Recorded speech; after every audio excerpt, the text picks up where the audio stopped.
Bonjour à tous, merci d'être avec nous. On est ravis d'être ensemble. On est parti pour 30 minutes. Le thème du jour, ici, c'est l'immunité. On va parler globalement de l'immunité, de ces dérèglements. Comment peut-on prendre soin de notre immunité au mieux? Et avec moi, 3 invités à mes côtés. Michel Mouchen, à ma droite. Merci d'être là. Vous êtes immunologue, virologue à l'ULiège. Bonjour. Bonjour. Bernard Rentier, merci d'être là, virologue également.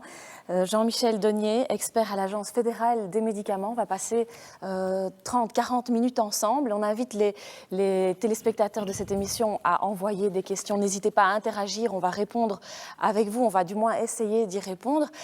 Alors, avant de lancer le débat, peut-être on peut essayer de définir tout d'abord l'immunité. C'est vague, c'est global. Est-ce qu'on sait vraiment définir ce terme d'immunité? Je m'adresse à vous, Bernard Rentier. On peut commencer par définir l'immunité? Oui, tout à fait. C'est un ensemble de moyens biologiques qui ont été développés au cours de l'évolution pour nous défendre contre des agressions extérieures, étrangères. Et donc, tout le monde connaît la lutte contre les virus, bien entendu, surtout maintenant, la lutte contre les bactéries, contre différents types de parasites, contre toutes sortes de corps étrangers. Et tout le monde sait que lorsque on a une invasion par un micro-organisme, par exemple, il y a une défense qui se met en marche. Mais cette défense, elle est extrêmement complexe parce qu'il y a une défense qui se met en marche tout de suite. Tout le monde est prêt à se défendre tout de suite. C'est ce qu'on appelle l'immunité innée. Et puis, il y a une immunité acquise qui est beaucoup plus spécifique de l'agresseur et qui fait que nous répondons spécifiquement à l'agresseur avec ce qui est bien connu, les anticorps, mais c'est beaucoup plus vaste que ça puisqu'on a aussi des cellules qui sont spécialisées dans le phénomène de tuer d'autres cellules. Donc, quand on a des cellules infectées par un virus, on a des cellules qu'on appelle des lymphocytes tueurs qui vont nous débarrasser de nos propres cellules quand elles sont infectées par le virus. Donc, par exemple, pour la lutte contre le virus, c'est l'immunité due à ces cellules tueuses qui est la plus efficace dans toute la panoplie des éléments de l'immunité dont nous disposons. Michel Mouchen, est-ce qu'on est tous égaux? Est-ce qu'on est tous avec la même immunité? Non, on est extrêmement différents et on est probablement plus différents par notre immunité que par les traits de notre visage ou la couleur de notre peau. Si on regarde la variabilité du génome, c'est au niveau des gènes qui codent pour la réponse immunitaire qu'elle est la plus grande. Donc on est extrêmement différents. Les raisons de cette diversité restent débattues, mais pour revenir évidemment à l'actualité, on pourrait dire que c'est une sorte d'assurance, de garantie pour que si une épidémie terrible survient, encore plus terrible que celle-ci, grâce à cette diversité, il y aura toujours des humains qui tireront leur épingle du jeu. Donc, si on prend par exemple une maladie comme le VIH-Sida qui implacablement, sans traitement, amène à de graves troubles immunitaires, et bien malgré tout, il y a un petit pourcentage des individus qui, bien qu'infectés, ne va rien faire du tout, va contrôler le virus aussi bien que les trithérapies grâce à leur génétique. Donc on est extrêmement différents. Inévitablement, un débat comme celui-là sur l'immunité, on va être obligé de reparler du Covid, malheureusement. Jean-Michel Donier, justement, par rapport à cette immunité, on va parler des dérèglements de l'immunité, mais comment elle va se dérégler, finalement, cette immunité qu'on va acquérir à la faveur des expériences au fur et à mesure des années? À un moment, il y a un point où ça va se dérégler. On a effectivement pas mal de problèmes avec l'immunité, puisqu'après les maladies cardiovasculaires et les cancers, les maladies auto-immunes font partie des premières causes de mortalité et de morbidité. Et donc, pour différentes raisons, des raisons d'exposition, notamment à différents facteurs, donc ce qu'on appelle exogènes, ou endogènes, notamment des perturbations génétiques, qui viennent là aussi d'une exposition à des pathogènes extérieurs, on peut avoir un dérèglement de l'immunité. Et ça, c'est particulièrement problématique lorsqu'on a des réactions amplifiées, donc des réactions auto-immunes. Et c'est là qu'on a pas mal de pathologies associées à des réactions auto-immunes qui sont particulièrement intéressantes. Et on en rediscutera certainement. Dans les traitements actuellement, on utilise aussi le système immunitaire pour traiter différentes pathologies, notamment des formes cancéreuses. Et des derniers traitements qui sont discutés à l'Agence européenne du médicament au niveau mondial utilisent vraiment les lymphocytes qui ont été mentionnés et qu'on modifie génétiquement pour faire exprimer des protéines pour être dirigés contre des cellules cancéreuses. Donc l'ensemble du système immunitaire peut être tant un problème pour des maladies auto-immunes qu'un avantage pour traiter d'autres maladies. Vous parlez de lymphocytes, on peut redéfinir le terme, on parle de globules blancs, de 2 catégories. On sait redéfinir ça, Bernard Rentier? Oui, les lymphocytes tirent leur nom du fait qu'on les trouve dans la lymphe, et plus exactement même dans les ganglions lymphatiques. Mais en fait, il y en a 2 grandes catégories. Il y a les lymphocytes B et les lymphocytes T. Alors B, ça vient de l'anglais bone marrow, qui veut dire la moelle osseuse, parce que c'est là que ces lymphocytes font leur éducation, leur maturation. Et les autres, les lymphocytes T, c'est dans le thymus. Et c'est dans le thymus qu'ils acquièrent leurs propriétés, leur capacité d'être des agents immunitaires importants. Et donc, ces 2 catégories de cellules explique une grande partie de notre système immunitaire. Les lymphocytes B vont produire des anticorps et les lymphocytes T vont conduire à des cellules tueuses dont je parlais tout à l'heure. C'est encore un petit peu plus compliqué que ça, mais on doit disons retenir que c'est cette génération-là de cellules qui est la plus importante. Pardon ? C'est cette génération de cellules-là qui est la plus importante dans le rôle de l'immunité. Oui, c'est le moment où ces cellules se diversifient, parce que, comme on a dit, il y a une grande variabilité génétique, même à l'intérieur d'une même personne. Il y a une immense variabilité génétique de chacun de ces lymphocytes. Donc, chaque lymphocyte est différent des autres. C'est ce qui nous permet d'avoir une panoplie de réactions possibles vis-à-vis d'agents extérieurs qu'on n'a jamais rencontrés. Donc, au hasard, le système est prêt à tout, mais en petite quantité. Donc, quand un agent extérieur vient, le lymphocyte qui est concerné va commencer par se multiplier en très grand nombre de fois pour produire des cellules qui sont identiques à lui et pas à toutes les autres. Et donc, on va avoir toute une population de cellules qui va pouvoir réagir et soit fournir des anticorps, soit fournir des cellules tueuses.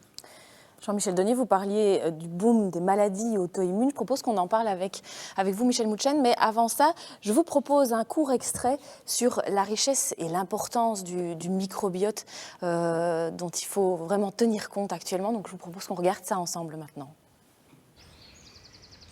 Le microbiote des uns ressemble à une forêt touffue et variée.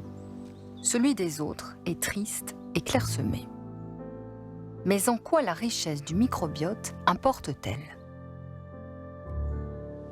On sait maintenant que la population avec un microbiote appauvri est plus fragile, plus à risque en fait. Un risque de développement de la maladie, d'aggravation de la maladie dans les maladies chroniques, d'évolution vers des stades plus sévères. Les chercheurs ont découvert que les personnes en bonne santé ont un microbiote plus riche que celui des malades. Mais ce qui a stupéfié les chercheurs, c'est de découvrir aussi des différences entre les personnes en bonne santé. Un individu sur 4, parmi les quelques centaines que nous avons examinés, a perdu de la richesse. Un individu sur 4, vous vous rendez compte, c'est énorme. On ne s'y attendait pas. On pensait que nous, les peuples, nous avons un microbiote qui est assez comparable. Tout d'un coup, on voit qu'un quart entre nous a un microbiote pauvre. Ils ont perdu beaucoup d'espèces. Aïe, aïe. Les personnes au microbiote appauvri ont aussi de plus mauvais bilans sanguins. Une personne sur 4, aujourd'hui considérée en bonne santé, présente donc un risque accru de développer une maladie.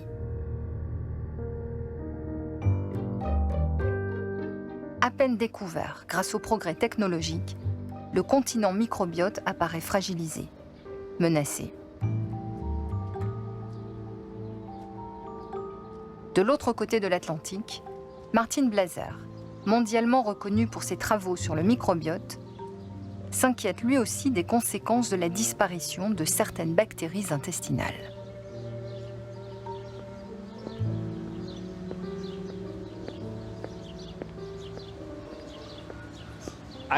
Je pense qu'un grand danger nous menace. Je ne sais pas à quelle échéance, l'an prochain, dans 30 ans, dans 50 ans, mais le danger est réel.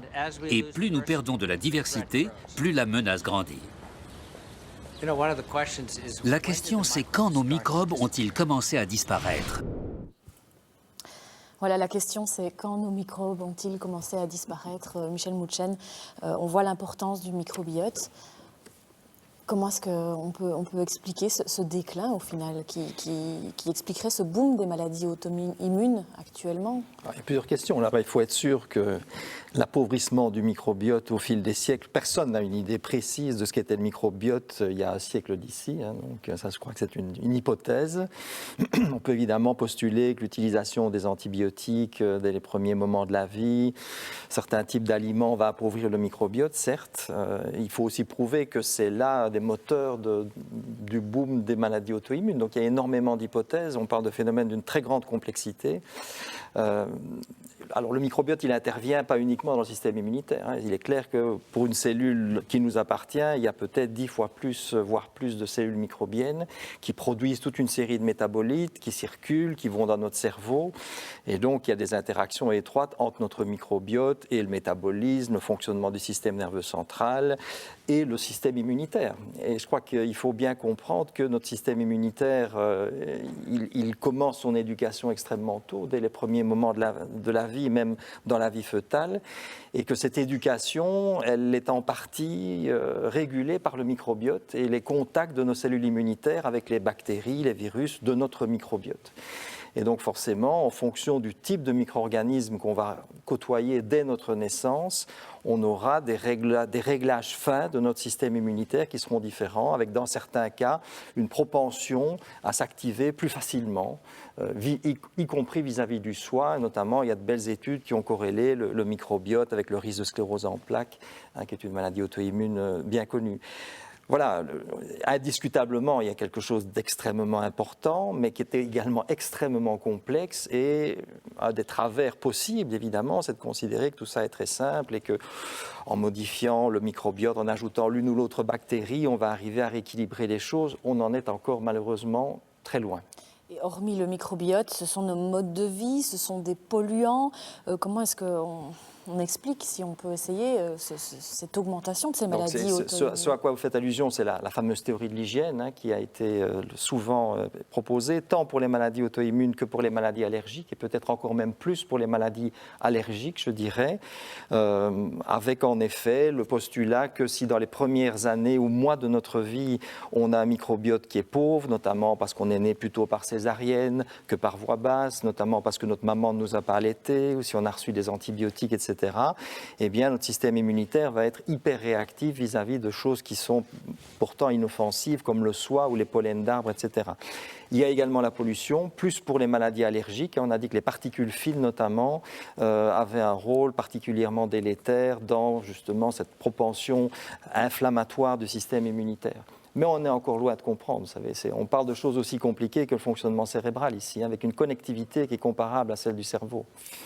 Mais donc, si je comprends bien, assez vite, on va être inégaux dès la naissance, voire même dans la vie intra-utérine, on va être inégaux. Notre immunité innée, en tout cas, ne va pas être la même. Tenez-vous bien, moi j'ai redécouvert les bienfaits des signes du zodiaque, puisqu'on peut montrer qu'en fonction de votre signe du zodiaque, votre probabilité de développer une sclérose en plaques ou un diabète de type 1 est différente, non pas parce que les astres vont influencer vos lymphocytes T, mais tout simplement parce que l'environnement, l'exposition au soleil, les carences en vitamine D, etc., sont différentes dans la vie fœtale en fonction du mois de votre naissance. Et donc tout ça va dicter malgré tout un certain destin immunitaire, avec évidemment de nombreuses façons de l'infléchir, mais il y a une grande inégalité à la fois pour la génétique, mais également pour tous ces événements des premiers mois de la vie qui vont influencer notre système immunitaire.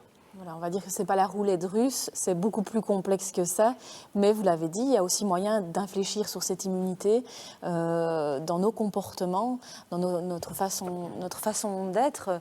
Bernard Rentier, justement, à ce sujet-là, comment est-ce qu'on va devoir agir, justement, pour avoir une meilleure immunité, simplement? Alors là, c'est un domaine extrêmement vaste. Comme on l'a vu, il y a l'influence d'énormément de choses. Le système immunitaire, il est tout le temps sollicité. Depuis la naissance, il est sollicité. Il y a des théories qui vont dans tous les sens, avec des gens qui disent que c'est mieux que ce système immunitaire soit hyper sollicité dès le début et que donc un excès d'hygiène n'est pas souhaitable parce qu'on manque alors d'entraînement. Notre système immunitaire manquerait d'entraînement.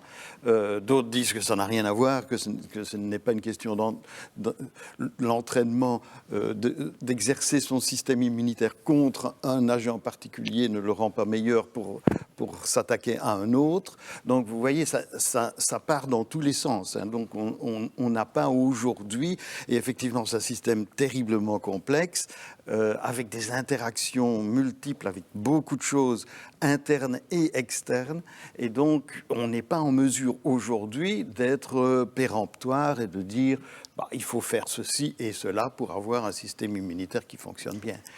Évidemment, bien qu'il y ait des règles diététiques évidentes comme pour tout le reste, comme pour toute la santé, en fait. Ce qu'on sait par contre, avec certitude, je pense, c'est qu'on oppose l'immunité naturelle au vaccin. Et là, Jean-Michel Donier, prenons l'exemple du Covid. On en est là actuellement. On a trouvé que cette solution dans le débat actuel, le vaccin.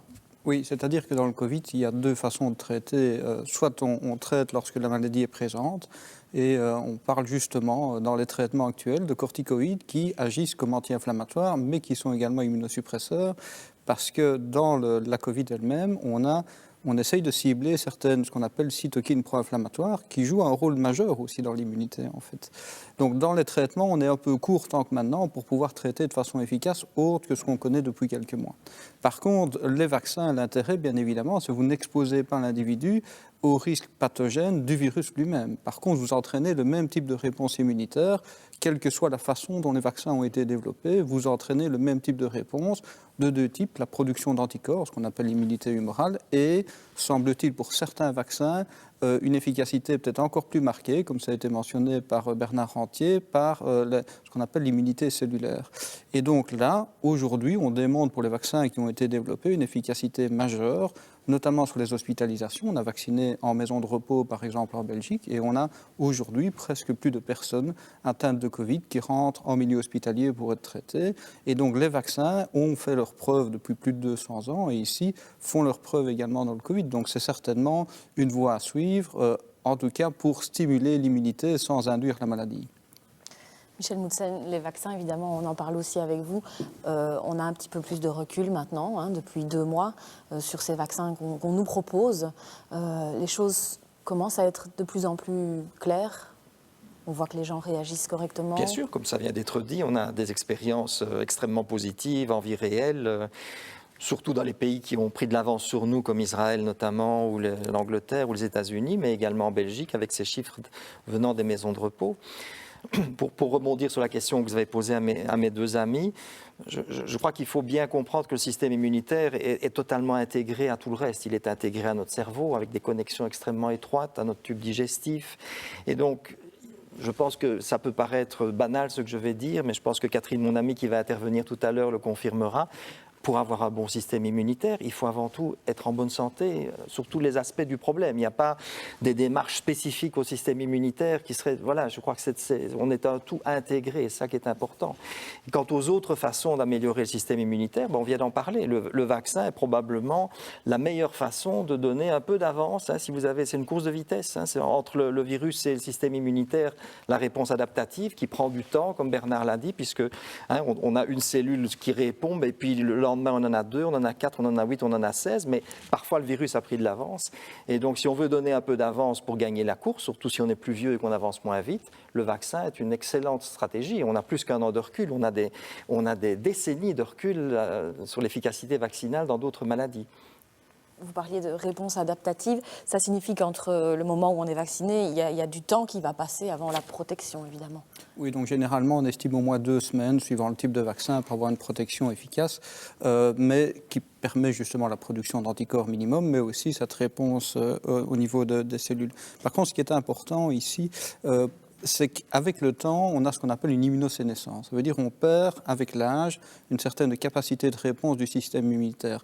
Et ça, c'est tant pour la réponse à des bactéries ou des virus, raison certainement pour laquelle les personnes les plus âgées sont beaucoup plus à risque de développer des formes sévères de la maladie, ici du Covid, mais également pour les vaccins. Et donc c'est très difficile aujourd'hui, dans le développement des vaccins et des médicaments, d'utiliser ce qu'on appelle des bonnes doses pour traiter les bonnes personnes, à savoir aussi les personnes âgées, dont on sait qu'il y a ce qu'on appelle une immunosénescence, une perte de l'efficacité éventuelle du vaccin, ou chez les personnes immunodéprimées, qui peut être importante. Et donc là, on joue aussi dans les traitements, à faire des traitements un peu uniques, puisque c'est la même dose pour tout le monde du même vaccin. On sait que la réponse immunitaire peut être particulièrement différente d'un individu à l'autre. C'est ce qui explique aussi la variabilité d'efficacité, de résultats de certains traitements ou de certains vaccins entre les personnes. Donc c'est beaucoup plus complexe que ça aussi, la réponse induite par le vaccin. Est-ce qu'on peut retarder justement ce déclin de l'immunité qui est lié à l'âge? Est-ce qu'on peut essayer de le retarder en faisant du sport, en ayant une bonne alimentation? Ou est-ce que c'est inéluctable, l'immunité va fléchir? L'immunosénescence est effectivement une théorie qui est liée à un certain nombre de paramètres. Mais un des paramètres qui permet effectivement de le réduire, le Conseil supérieur vient de se prononcer là-dessus, c'est de constater qu'avec l'âge, si on prend juste la vitamine D, on sait qu'on a des carences en vitamine D aussi qui augmentent, donc la carence, avec l'âge. Et donc, ce qui est recommandé, c'est de suivre notamment ces taux de vitamine D, y compris chez les personnes qui sont à risque d'être infectées par le SARS-CoV-2, donc la maladie, et rétablir les taux de vitamine D, puisque en l'absence de soleil, elle n'est pas produite naturellement de façon assez efficace. Et donc, redonner de la vitamine D, c'est également le cas en ce qui concerne d'autres facteurs, comme du zinc, par exemple. Donc, on peut, je ne vais pas dire retarder, mais on peut réadapter certains éléments dont on s'assure qu'ils peuvent être intéressants pour maîtriser ou maintenir une immunité efficace.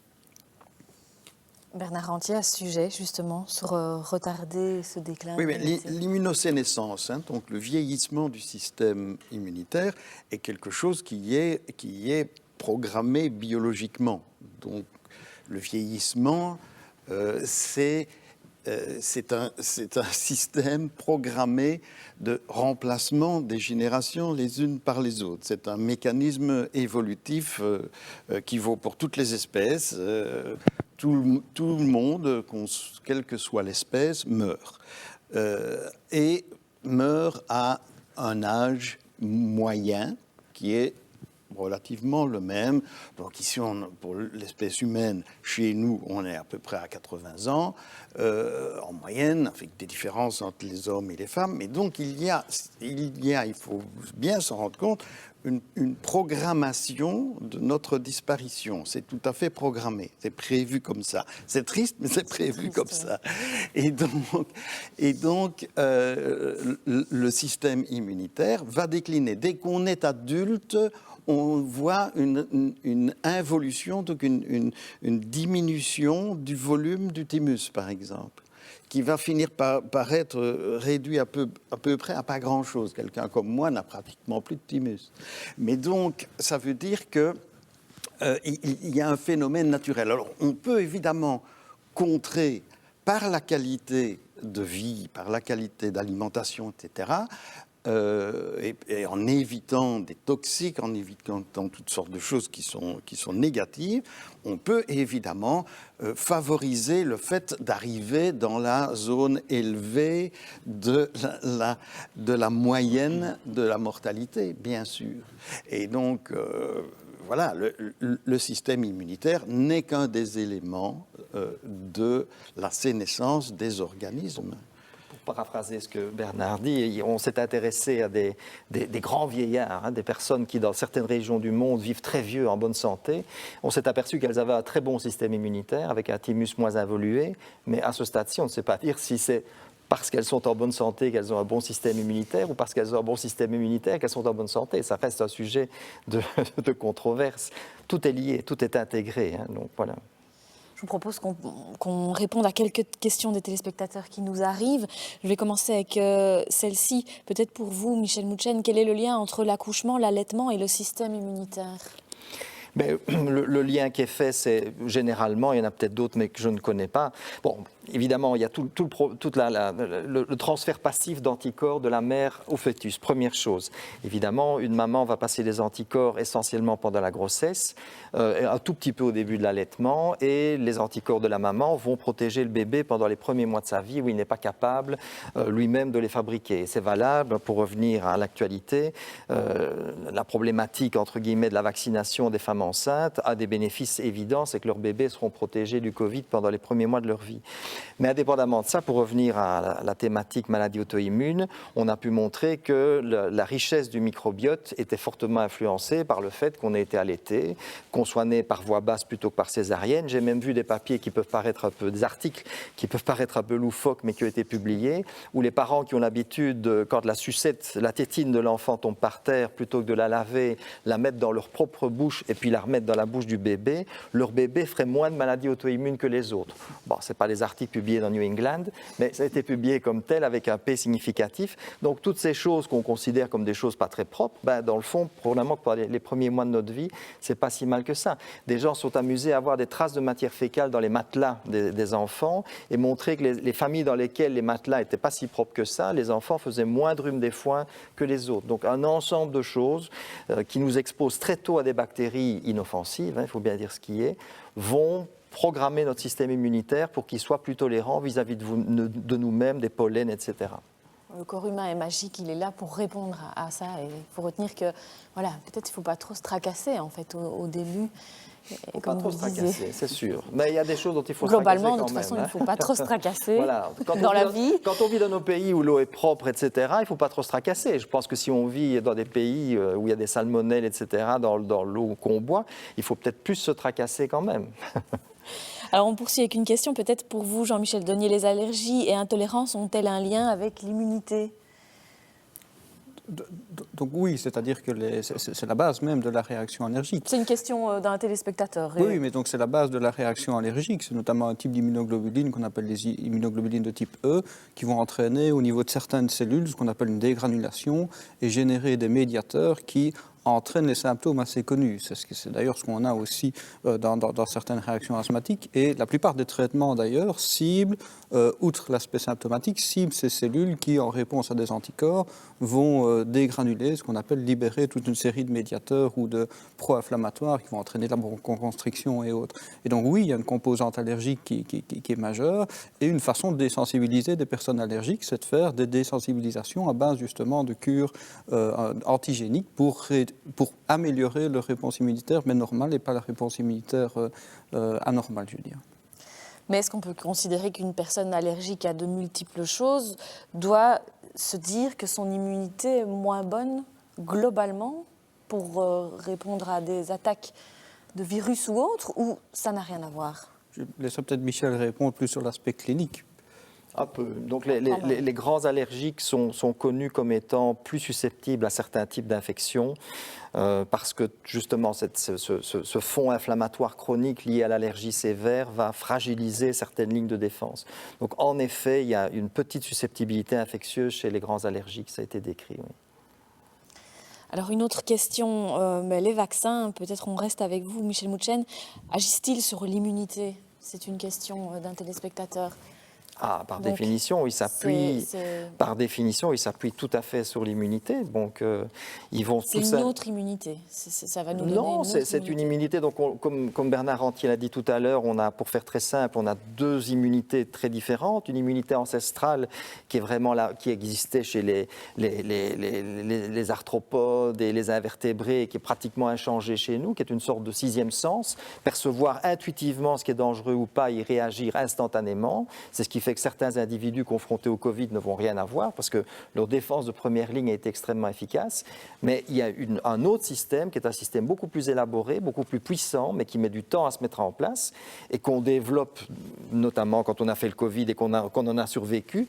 Le vaccin s'appuie exactement sur ça. Il va simplement programmer cette réponse immunitaire comme l'aurait fait l'infection naturelle, mais par des moyens, je dirais, une sorte d'image de l'infection. Comme le pêcheur à la mouche, il va, avec sa dextérité, il va fabriquer une mouche qui ressemble à un insecte et le poisson va venir mordre. Vous faites pareil avec votre système immunitaire. Vous l'entraînez, mais sans danger pour vous, puisque ce que vous lui présentez est dépourvu de danger. Merci. Par rapport au Covid, beaucoup de gens se demandent encore maintenant combien de temps va durer l'immunité naturelle et si le vaccin est compatible avec cette immunité naturelle, si on peut se faire vacciner alors qu'on a eu le Covid il y a 3 mois, il y a 6 mois, il y a 8 mois. Peut-être aussi, juste pour compléter, pas compléter, mais la problématique du vaccin, c'est justement chez les patients immunodéprimés. Est-ce que oui ou non, on va avoir une efficacité du vaccin aussi importante? Et dans les études des vaccins, où ils ont exclu les patients immunodéprimés, aujourd'hui, on les étudie spécifiquement d'ailleurs chez les patients immunodéprimés. Et on sait d'ailleurs que, justement, ça a été mentionné par Michel, chez les personnes qui souffrent de sida en Afrique du Sud, on voit l'efficacité des vaccins moindre, par exemple, que dans une population générale. Donc, ils s'appuient vraiment sur cette réponse immunitaire. Alors, pour répondre à votre question, est-ce qu'on peut vacciner des personnes qui ont déjà fait par le passé le Covid et la durée de la protection? Aujourd'hui, en ce qui concerne les études sur les vaccins qui ont commencé dans les phase 3 en juillet, on a des efficacités de la vaccination qui perdurent au moins 6 à 8 mois. Donc ça veut dire que les anticorps et la réponse immunitaire produite est relativement efficace. L'erreur qu'on fait parfois, c'est de mesurer juste les anticorps et de se dire sur base des anticorps, est-ce que oui ou non, on sait que l'immunité va perdurer. Or, c'est beaucoup plus complexe que ça, puisqu'on a ce qu'on appelle les cellules mémoire qui jouent un rôle important qu'on ne mesure pas en routine classique. Et donc, vous pouvez très bien avoir vos anticorps qui vont quand même diminuer, mais avoir une efficacité, une prévention quand même de maladie qui va être maintenue. Et donc, tout ça doit être évolué avec le temps. Et donc, on estime que certainement, pendant au moins 9 à 12 mois, on aura une efficacité des vaccins. On est plus inquiet non pas sur l'efficacité des vaccins avec le temps, puisqu'on peut revacciner, mais sur l'efficacité des vaccins contre des nouveaux variants liés au virus qui, elles, nécessiteraient de relancer l'immunité pour une production d'anticorps un peu différente.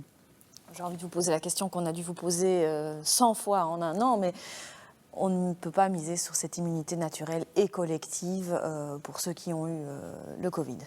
On peut, à titre individuel, bien évidemment, on a que ça si on n'est pas vacciné. Là-dessus en attendant le vaccin, mais voilà, ça ne durera qu'un temps. C'est pour ça qu'on confine actuellement. C'est parce que ça a été l'intérêt de l'immunité ici, c'est de démontrer justement que si elle était efficace chez tout le monde, on ne se poserait pas la question de effectivement confiner des personnes, puisqu'on a un pourcentage non négligeable qui déforme des formes sévères. Donc ça prouve bien qu'à un moment ou l'autre, la maladie prend le pas sur la rapidité de l'immunité, puisque c'est ce qui se passe en fait avec une réaction inflammatoire un peu trop importante. Mais donc ce qu'il faut, c'est effectivement ne pas se dire on libère tout, on lâche tout, puisqu'on aura quand même ces 2,5% de population qui vont développer des formes qui peuvent être particulièrement sévères et sans avoir une immunité acquise qui sera majeure, puisque comme je l'ai mentionné, il y a aussi des variants qui actuellement sont présents. On sait que certains variants échappent à l'immunité induite par la forme précédente du virus. Et donc ça veut dire qu'on risque comme ça, tous les 6 mois ou tous les années, de devoir aussi s'adapter. Et le vaccin permet une adaptation peut-être plus rapide maintenant. De reproduire des vaccins en 6 mois, on peut le faire, adapter sur des formes de variants. C'est ce qu'on fait avec la grippe chaque année. Chaque année, on revaccine avec une forme adaptée du virus, des virus entre guillemets, disons du vaccin. Et donc, c'est certainement vers ça qu'on va, éventuellement une revaccination tous les ans, tous les 2 ans, adaptée. Comme la grippe, finalement. On doit considérer qu'on est presque dans une on nouvelle... Pas, mais on ne l'exclut pas. Et je pense que si on en arrivait à ça pour régler la problématique ici de la Covid-19, je pense que personne n'en serait chagriné de se refaire vacciner chaque année, pour autant qu'on ait des vaccins assurés efficaces, bien évidemment.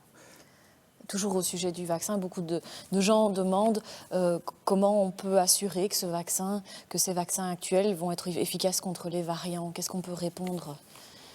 Des variants qu'on ne connaît pas encore, finalement, puisqu'ils sont en train d'arriver. faire des postulats sur ce qu'on ne connaît pas encore, c'est difficile, mais sur les variants qui sont connus, notamment le fameux variant sud-africain, on a testé d'ores et déjà le pouvoir neutralisant du sérum généré par la vaccination avec les différents vaccins que vous connaissez, et on a des taux de neutralisation qui ne sont pas du tout nuls, qui sont réduits par rapport aux souches non mutées, mais qui restent tout à fait importants. Ce qu'on ne sait pas encore, c'est comment corréler ces titres d'anticorps qu'on mesure dans des tests de laboratoire avec la protection conférée en vie réelle.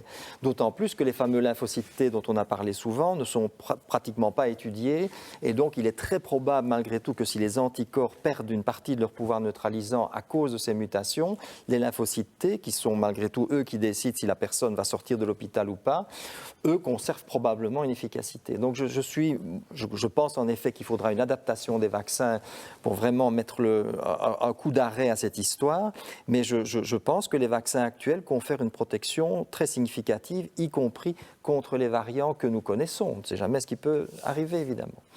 Merci pour toutes ces réponses. Encore une dernière question peut-être. Elle s'adresse à vous, Monsieur Donnier. C'est un téléspectateur qui nous envoie ça. Vous avez précisé qu'on ne connaissait pas le microbiote du passé, mais a-t-on des données sur l'évolution de notre système immunitaire ? Au niveau microbiote? Alors, quelqu'un se faisait la remarque que vous avez mentionné tout à l'heure le fait que le microbiote du passé, on ne le connaissait pas, mais j'ai l'impression que c'est vous qui l'avez dit. Mais je pense que Jean-Michel aurait pu le dire aussi. Et Bernard peut-être. D'accord. Mais a-t-on des données sur l'évolution? Alors, j'imagine qu'il veut dire globale de notre système immunitaire. Est-ce que peut-être sur ces dernières années, on sait est-il meilleur, est-il moins bon? Encore une fois, c'est très difficile de dire. On peut dire en effet que l'incidence des maladies auto-immunes et des maladies allergiques est en train d'augmenter pour les raisons qu'on a discutées. Est-ce que ça reflète... Il est clair que notre système immunitaire et les gènes qui le conditionnent n'ont pas considérablement changé ces derniers temps. C'est plutôt des facteurs d'environnement. Donc voilà, je ne pense pas que notre système immunitaire lui-même ait radicalement changé sur une période de quelques dizaines d'années, certainement pas. Il n'est pas encore en danger.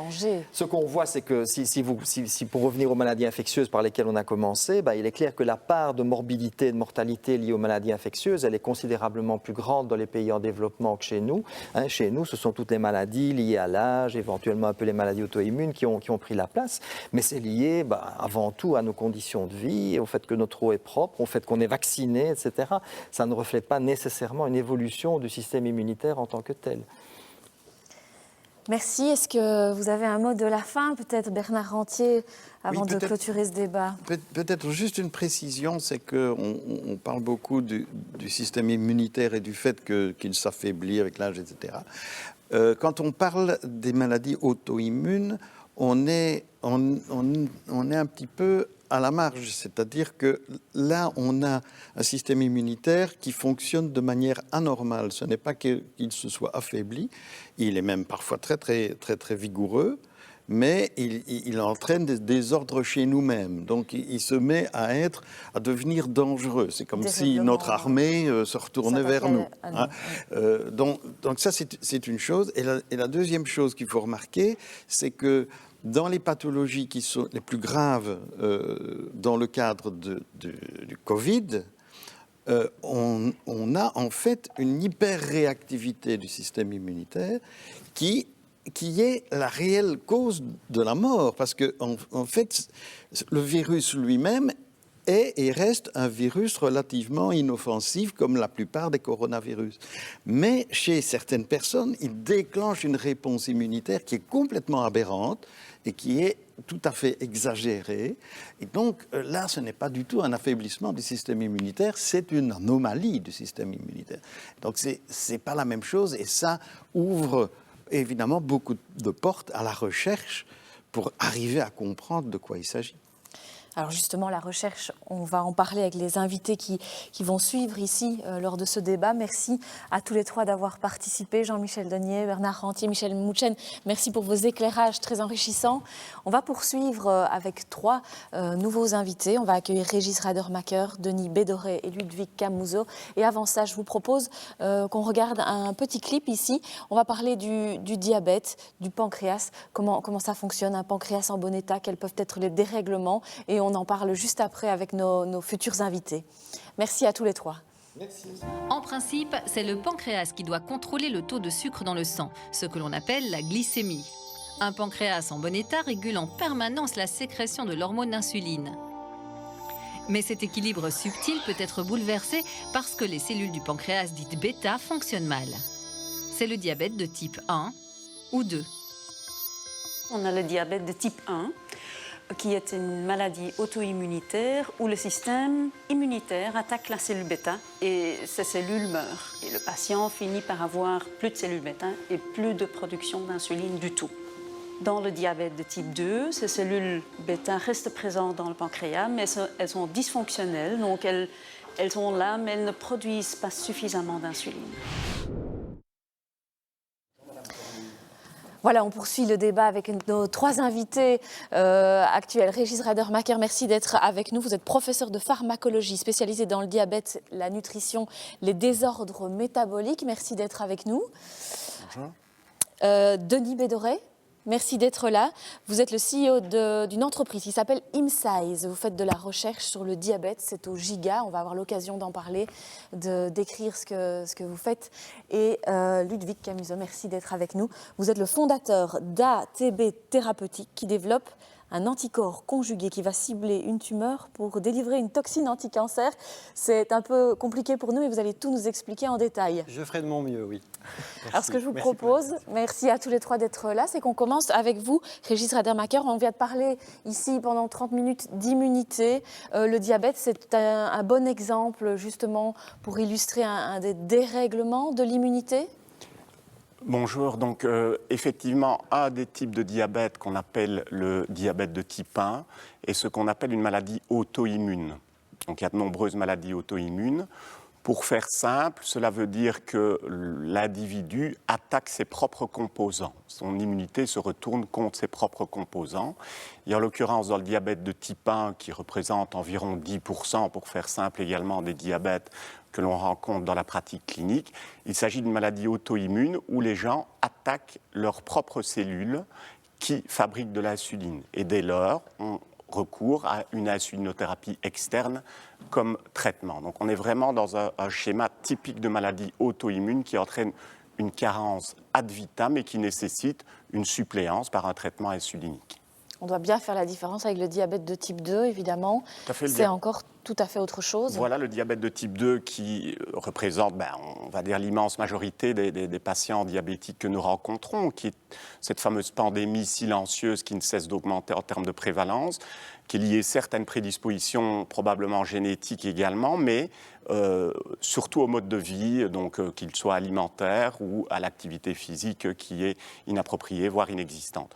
Donc le modèle auto-immun, de pathologie auto-immune, c'est le diabète de type 1, et souvent dans les médias et l'opinion publique, on met sous le diabète le même vocable. Or, ce sont des maladies totalement différentes, avec des approches thérapeutiques, j'imagine qu'on va en parler, et des projets thérapeutiques totalement différents, bien entendu. Cette pandémie mondiale nouvelle, silencieuse, elle concerne le diabète de type 2. Est-ce que vous pouvez nous redonner quelques chiffres? On sait qu'une personne sur deux ignore, ou sur trois ignore qu'elle est actuellement diabétique. Voilà, donc la pandémie, pour nous diabétologues, elle n'est pas nouvelle. On s'est battu aux Nations Unies, d'ailleurs, pour que ce soit reconnu comme une des priorités, au même titre que les maladies infectieuses, que le cancer, etc. Et donc, ça veut dire que la prévalence augmente, y compris dans les pays en développement, y compris dans les pays riches. Donc on parle du diabète de type 2, lié à la sédentarité, comme on l'a dit, etc. Donc pour avoir quelques chiffres, toutes les prédictions depuis que je suis médecin, ça fait plus de 20 ans, ont été validées, voire dépassées. Donc on est proche de 500 millions de personnes dans le monde. En Belgique, si on prend les diabétiques et les prédiabétiques, on est quasi une personne sur 10. Alors pourquoi quasi? Parce qu'il y a beaucoup de gens qui ont le diabète de type 2 sans le savoir, et donc par définition, il est difficile de les chiffrer si on ne les connaît pas.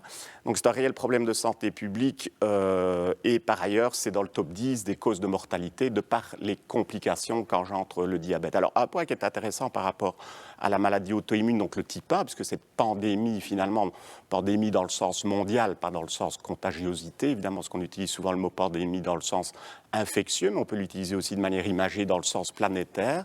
Eh bien, à côté de cela, il y a ce diabète de type 1. Et de manière très intéressante sur le plan scientifique, mais dommageable pour le citoyen, c'est qu'on note une légère augmentation de la prévalence du diabète de type 1, donc cette maladie auto-immune, tant en termes d'âge, c'est-à-dire que les enfants ou les bébés ont le diabète de type 1 plus tôt, et on en voit plus. Pas autant que le diabète de type 2, mais cela veut dire que le processus auto-immun est probablement lancé en partie par des phénomènes extérieurs qu'il convient d'identifier au mieux et qui sont encore méconnus à l'heure d'aujourd'hui. Denis Bédoret, CEO de ImSize, vous faites de la recherche justement sur le diabète. Cette partie du débat, elle s'articule autour de tes traitements et de la recherche actuelle. Est-ce que vous pouvez nous expliquer ce que vous faites, ce que vous proposez? Bien sûr, donc en essayant de rester le plus simple possible, mais chez ImSize, notre objectif, c'est finalement de développer des traitements pour les maladies auto-immunitaires sévères, au sens vraiment large. On a plusieurs programmes en cours, on a le diabète, mais on en a d'autres, comme la sclérose en plaques. Et donc, comme il a été expliqué, dans une maladie auto-immunitaire, finalement, le corps reconnaît par erreur une protéine inoffensive comme un danger et il initie une réponse immunitaire dirigée contre cette protéine inoffensive. Et notre technologie, elle est basée sur l'approche suivante, c'est qu'on prend cette protéine inoffensive et on la modifie dans notre centre de production pour l'injecter au patient, et ça vise à développer un nouveau type de cellule immunitaire qui est capable d'aller spécifiquement éliminer les cellules aberrantes qui sont responsables de la maladie auto-immunitaire. Et donc l'approche, elle est potentiellement applicable à beaucoup de maladies auto-immunes, mais on doit à chaque fois développer un candidat bien spécifique pour chaque indication. Mais vous traitez spécifiquement le diabète ou ça concerne d'autres maladies? Donc aujourd'hui, on a plusieurs programmes. On a le diabète de type 1 qui est en phase clinique, en phase 2 clinique à l'heure actuelle. Et on a un programme qui est la sclérose en plaques pour lequel on devrait démarrer une étude clinique l'année prochaine. Et puis on a d'autres programmes qui sont encore un petit peu moins avancés, notamment sur la polyarthrite rhumatoïde que l'on fait avec Pfizer et la neuromyélite optique qui est une maladie orpheline très très sévère du nerf optique. Et puis un dernier programme vraiment très récent qui est la maladie cœliaque. En quoi votre façon de fonctionner est-elle innovante? Qu'est-ce qui est nouveau, justement? Donc aujourd'hui, dans les traitements, dans les maladies auto-immunitaires, il y a vraiment un réel besoin de traitements meilleurs, mais aussi de traitements plus safe, on va dire, donc plus sûrs pour le patient. Pourquoi meilleurs? Parce que la plupart des thérapies aujourd'hui ne sont pas des thérapies qui visent à guérir la maladie auto-immunitaire, mais simplement à gérer les symptômes. C'est le cas dans le diabète de type 1 où la supplémentation d'insuline vise simplement à pallier le manque d'insuline. Dans certains cas, comme la sclérose en plaques, on a des traitements qui arrivent à modifier la maladie, mais qui sont tellement larges en termes d'impact sur le système immunitaire que les effets secondaires sont massifs. C'est un petit peu comme si on utilisait une bombe atomique pour aller traiter le patient. Et notamment des infections secondaires opportunistiques apparaissent et les patients doivent alors arrêter le traitement et la maladie reprend. Et là où nous, on est très différent, on va dire, comme approche, c'est qu'on vise à la fois à guérir le patient en éradiquant la réponse aberrante, mais en le faisant d'une façon extrêmement spécifique et donc très sécurisée pour le patient. Et ça, c'est à peu près, je pense, ce qui nous distingue de la plupart des autres sociétés dans le domaine. Régis Radermaeker, vous confirmez que voilà, la demande elle est énorme et qu'actuellement, au niveau de la recherche des traitements, on galère encore. On n'a pas encore trouvé finalement la solution. Comme l'a très bien expliqué monsieur, donc le diabète de type 1 est à l'heure d'aujourd'hui incurable, c'est-à-dire que la personne doit avoir de l'insuline toute sa vie puisqu'elle n'en fabrique plus. Ce qui est intéressant, et je corrobore si je peux me permettre cela, comme monsieur l'a bien précisé, c'est qu'auparavant on se disait c'est une maladie auto-immune, c'est-à-dire pour faire simple, le système immunitaire s'attaque contre mes composants, donc je vais donner des traitements qui vont être immunosuppresseurs, c'est-à-dire au sens large du terme. C'est un petit peu comme si je mettais de l'anti-herbe sur tout mon jardin. Et donc je tue les mauvaises herbes, mais les bonnes herbes aussi, avec des complications long terme, c'est-à-dire des cancers et également une susceptibilité à d'autres infections, puisque je mets au ralenti tout mon système immunitaire. Avec des résultats, ma foi, pas très encourageants, mais qui avaient une certaine logique à l'époque, puisque immunité, on va calmer l'immunité, et dès lors, on espère que cela va aller. Et comme monsieur l'a dit, dès qu'on arrête ces traitements, la maladie reprend. Et donc, il fallait mieux connaître évidemment les systèmes auto-immuns d'une part, qui sont extrêmement complexes.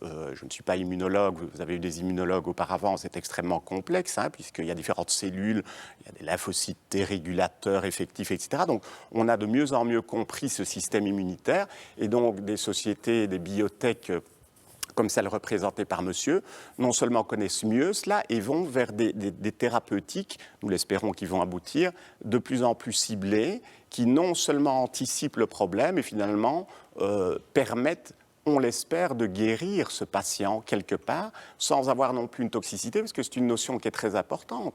Certes, on ne sait pas guérir le diabète, mais on sait le soigner. Et l'espérance de vie d'un diabétique de type 1, elle est grosso modo normale. Donc, il ne faut pas non plus des traitements qui sont toxiques au long cours. Un bébé qui devient diabétique de type 1, il a 77 ans d'espérance de vie. Donc, il lui faut un traitement qui est, comme on dit, safe, et en termes de long terme également. Donc, ce sont des approches effectivement extrêmement innovantes et que nous attendons, nous, sur le terrain, avec impatience. On sent qu'on attend beaucoup, justement, d'entreprises comme ça. On doit traiter la maladie avant qu'elle ne se déclare, en fait. Enfin, c'est ce qu'on essaye de faire actuellement. Je suppose que vous êtes dans cette optique-là.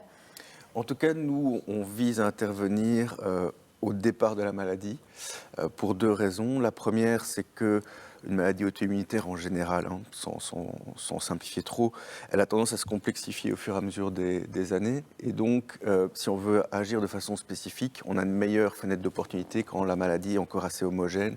Et donc, c'est au départ. À côté de ça, surtout dans le cas du diabète de type 1, si on veut éviter d'avoir besoin de recourir à l'insuline, il faut qu'il y ait encore une fonction pancréatique de sécrétion qui soit suffisante que pour éviter d'avoir besoin d'insuline. Et donc, on est obligé, nous, d'intervenir, enfin de se positionner au départ de la maladie tant qu'il y a encore cette fonction potentiellement suffisante pour la suite chez le patient. Parce qu'on, par notre approche qui est spécifique de la réponse immune, on n'a pas d'effet notamment sur la régénération des cellules. Donc une fois que la fonction est perdue, elle est perdue, en tout cas de ce qu'on pense aujourd'hui de la façon dont ça fonctionne. Et donc on a besoin de travailler avec des cellules qui fonctionnent encore. Merci. Ludwig Camusot, on va parler avec vous de ATB thérapeutique qui là couvre un autre domaine, hein, c'est le cancer. Absolument. Ce que je vous propose avant de passer à ce thème-là, c'est de regarder un court extrait et de voir, on a beaucoup parlé du diabète de type 1 et de type 2, de voir justement le diabète de type 2, comment cela fonctionne. Je vous propose qu'on regarde pour en savoir un peu plus. Nous sommes là aujourd'hui pour implanter ce singe avec ce dispositif médical qu'on appelle le pancréas bioartificiel. C'est quoi un pancréas bioartificiel? C'est tout simplement cette poche que vous voyez dans ma main qu'on va implanter dans l'abdomen de cet animal. On va pouvoir remplir le dispositif à travers les cathéters avec des cellules sécrétrices d'insuline. Cette poche doit pouvoir remplacer le pancréas défectueux d'une personne diabétique. Le dispositif détecte le taux de sucre dans l'organisme. S'il est trop élevé, les cellules présentes dans la poche libèrent l'insuline nécessaire pour revenir à l'équilibre. Cette membrane est imperméable aux molécules de rejet, ce qui va éviter le rejet de ce dispositif par le système immunitaire et qui va préserver les cellules vivantes et fonctionnelles à l'intérieur de cette poche. Voilà, on a vu ici un pancréas artificiel. Régis Radermacher, quel est votre avis là-dessus? C'est quelque chose qui fonctionne, qui est fréquent? Mais ce n'est pas encore utilisé en pratique clinique courante, donc ça fait partie des voies de recherche effectivement, c'est-à-dire à nouveau on est dans la suppléance, là on ne règle pas le problème initial, qu'on parle de type 1 ou de type 2, on met dans une membrane des cellules qui fabriquent de l'insuline. Pour un patient diabétique de type 1, pour remplacer cela, puisqu'il n'a plus de cellules qui sécrètent de l'insuline, et pour un diabétique de type 2, pour en sécréter davantage, puisqu'il est résistant à sa propre insuline. Mais on est confronté évidemment à de nombreux problèmes dans ce type de recherche. ne serait-ce que la biocompatibilité du matériel, mais enfin ça peut s'améliorer. Mais un problème majeur, c'est d'arriver à mettre des cellules et qu'elles ne soient pas attaquées par le propre patient. Donc ça, il a parlé de la membrane qui le permettait, donc ça évolue pas mal. Mais également la matière première, si je puis dire. Ce sont les cellules sécrétrices qu'on doit mettre dans ce pancréas, dans cette poche, pour faire simple à nouveau, et dont la durée de vie doit être améliorée, puisqu'elles sont quand même dans une membrane faiblement oxygénée. Et dès lors, s'il faut trouver de la matière première qui est difficile à trouver, ça va être compliqué, coûteux et finalement non réalisable en pratique clinique courante, qui plus est si ça doit concerner les 500 millions de diabétiques sur la planète. On avait une question d'un téléspectateur pour vous. À quoi ressemble un traitement chez InSize? Est-ce par intraveineuse? J'imagine qu'on n'en est pas encore au moment du traitement. On est toujours à la recherche. Dans l'étude clinique en cours pour le diabète, on est déjà au moment du traitement, même s'il est effectivement en voie de test par rapport à son efficacité. Donc il est vraiment restreint à l'étude clinique en cours. C'est en fait notre approche a aussi cet intérêt, c'est qu'elle est très simple d'un point de vue technologique et d'un point de vue utilisation pour le patient. Et en fait, elle consiste à une série de 4 à 6 injections sous-cutanées du produit, et ça ressemble finalement très fort à part que le nombre est un peu plus élevé, à une approche de type vaccinal en fait, simplement. Donc on n'est pas sur de l'intraveineuse, donc on est sur un mode d'administration qui est très simple et compatible avec beaucoup de contextes cliniques, je dirais. Merci. On espère que vous avez pu répondre à cette question. N'hésitez pas d'ailleurs à nous envoyer vos questions. On va essayer d'y répondre durant nos discussions. Et maintenant, on peut parler avec vous, Ludwig Camuseux, d'ATB Therapeutics. Donc, c'est une entreprise liégeoise. Vous êtes situé où? Alors, en fait, on est dans la périphérie. On est situé, figurez-vous, à Marche-en-Famenne. D'accord.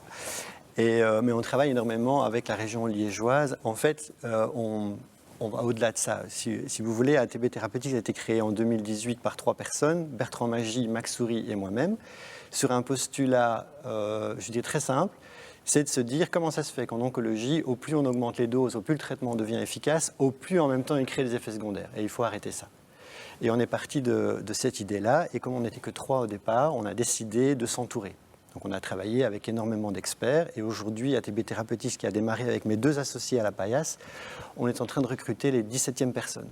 Et dans ces 17 personnes, on a des Français, on a des Allemands, on est en train de recruter des Américains également. Donc je veux dire, on est liégeois, mais on est plus que ça, on s'inscrit dans une plus grande mouvance.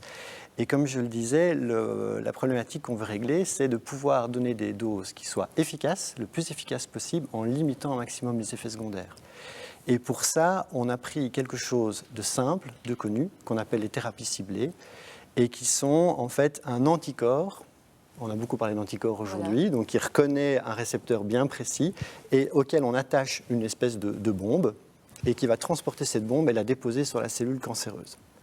Je vais faire une analogie, elle vaut ce qu'elle vaut. Si on parle de la chimiothérapie, c'est carpet bombing, donc c'est plein d'avions qui lâchent plein de bombes sur une ville et qui finissent par détruire la cible ennemie.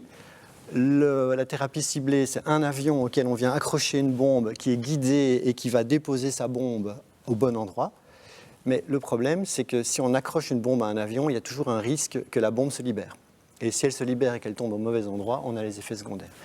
Et c'est ça qu'on a essayé de prendre en compte avec mes 2 associés, c'est qu'on a dessiné une molécule qui n'est plus un avion auquel on accroche une bombe, mais qui est juste une bombe volante. Parce que cette bombe volante, en l'envoyant sur site, on est certain qu'elle ne va pas se détacher et qu'elle va atterrir au bon endroit et qu'elle va exploser au bon endroit en tuant les cellules cancéreuses.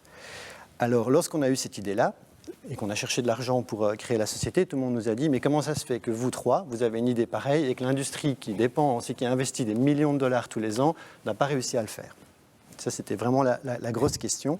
Et en fait, l'industrie pharmaceutique, pour développer ce genre d'anticorps bombe, travaille avec un mode... Anticorps bombe qui va cibler et qui va...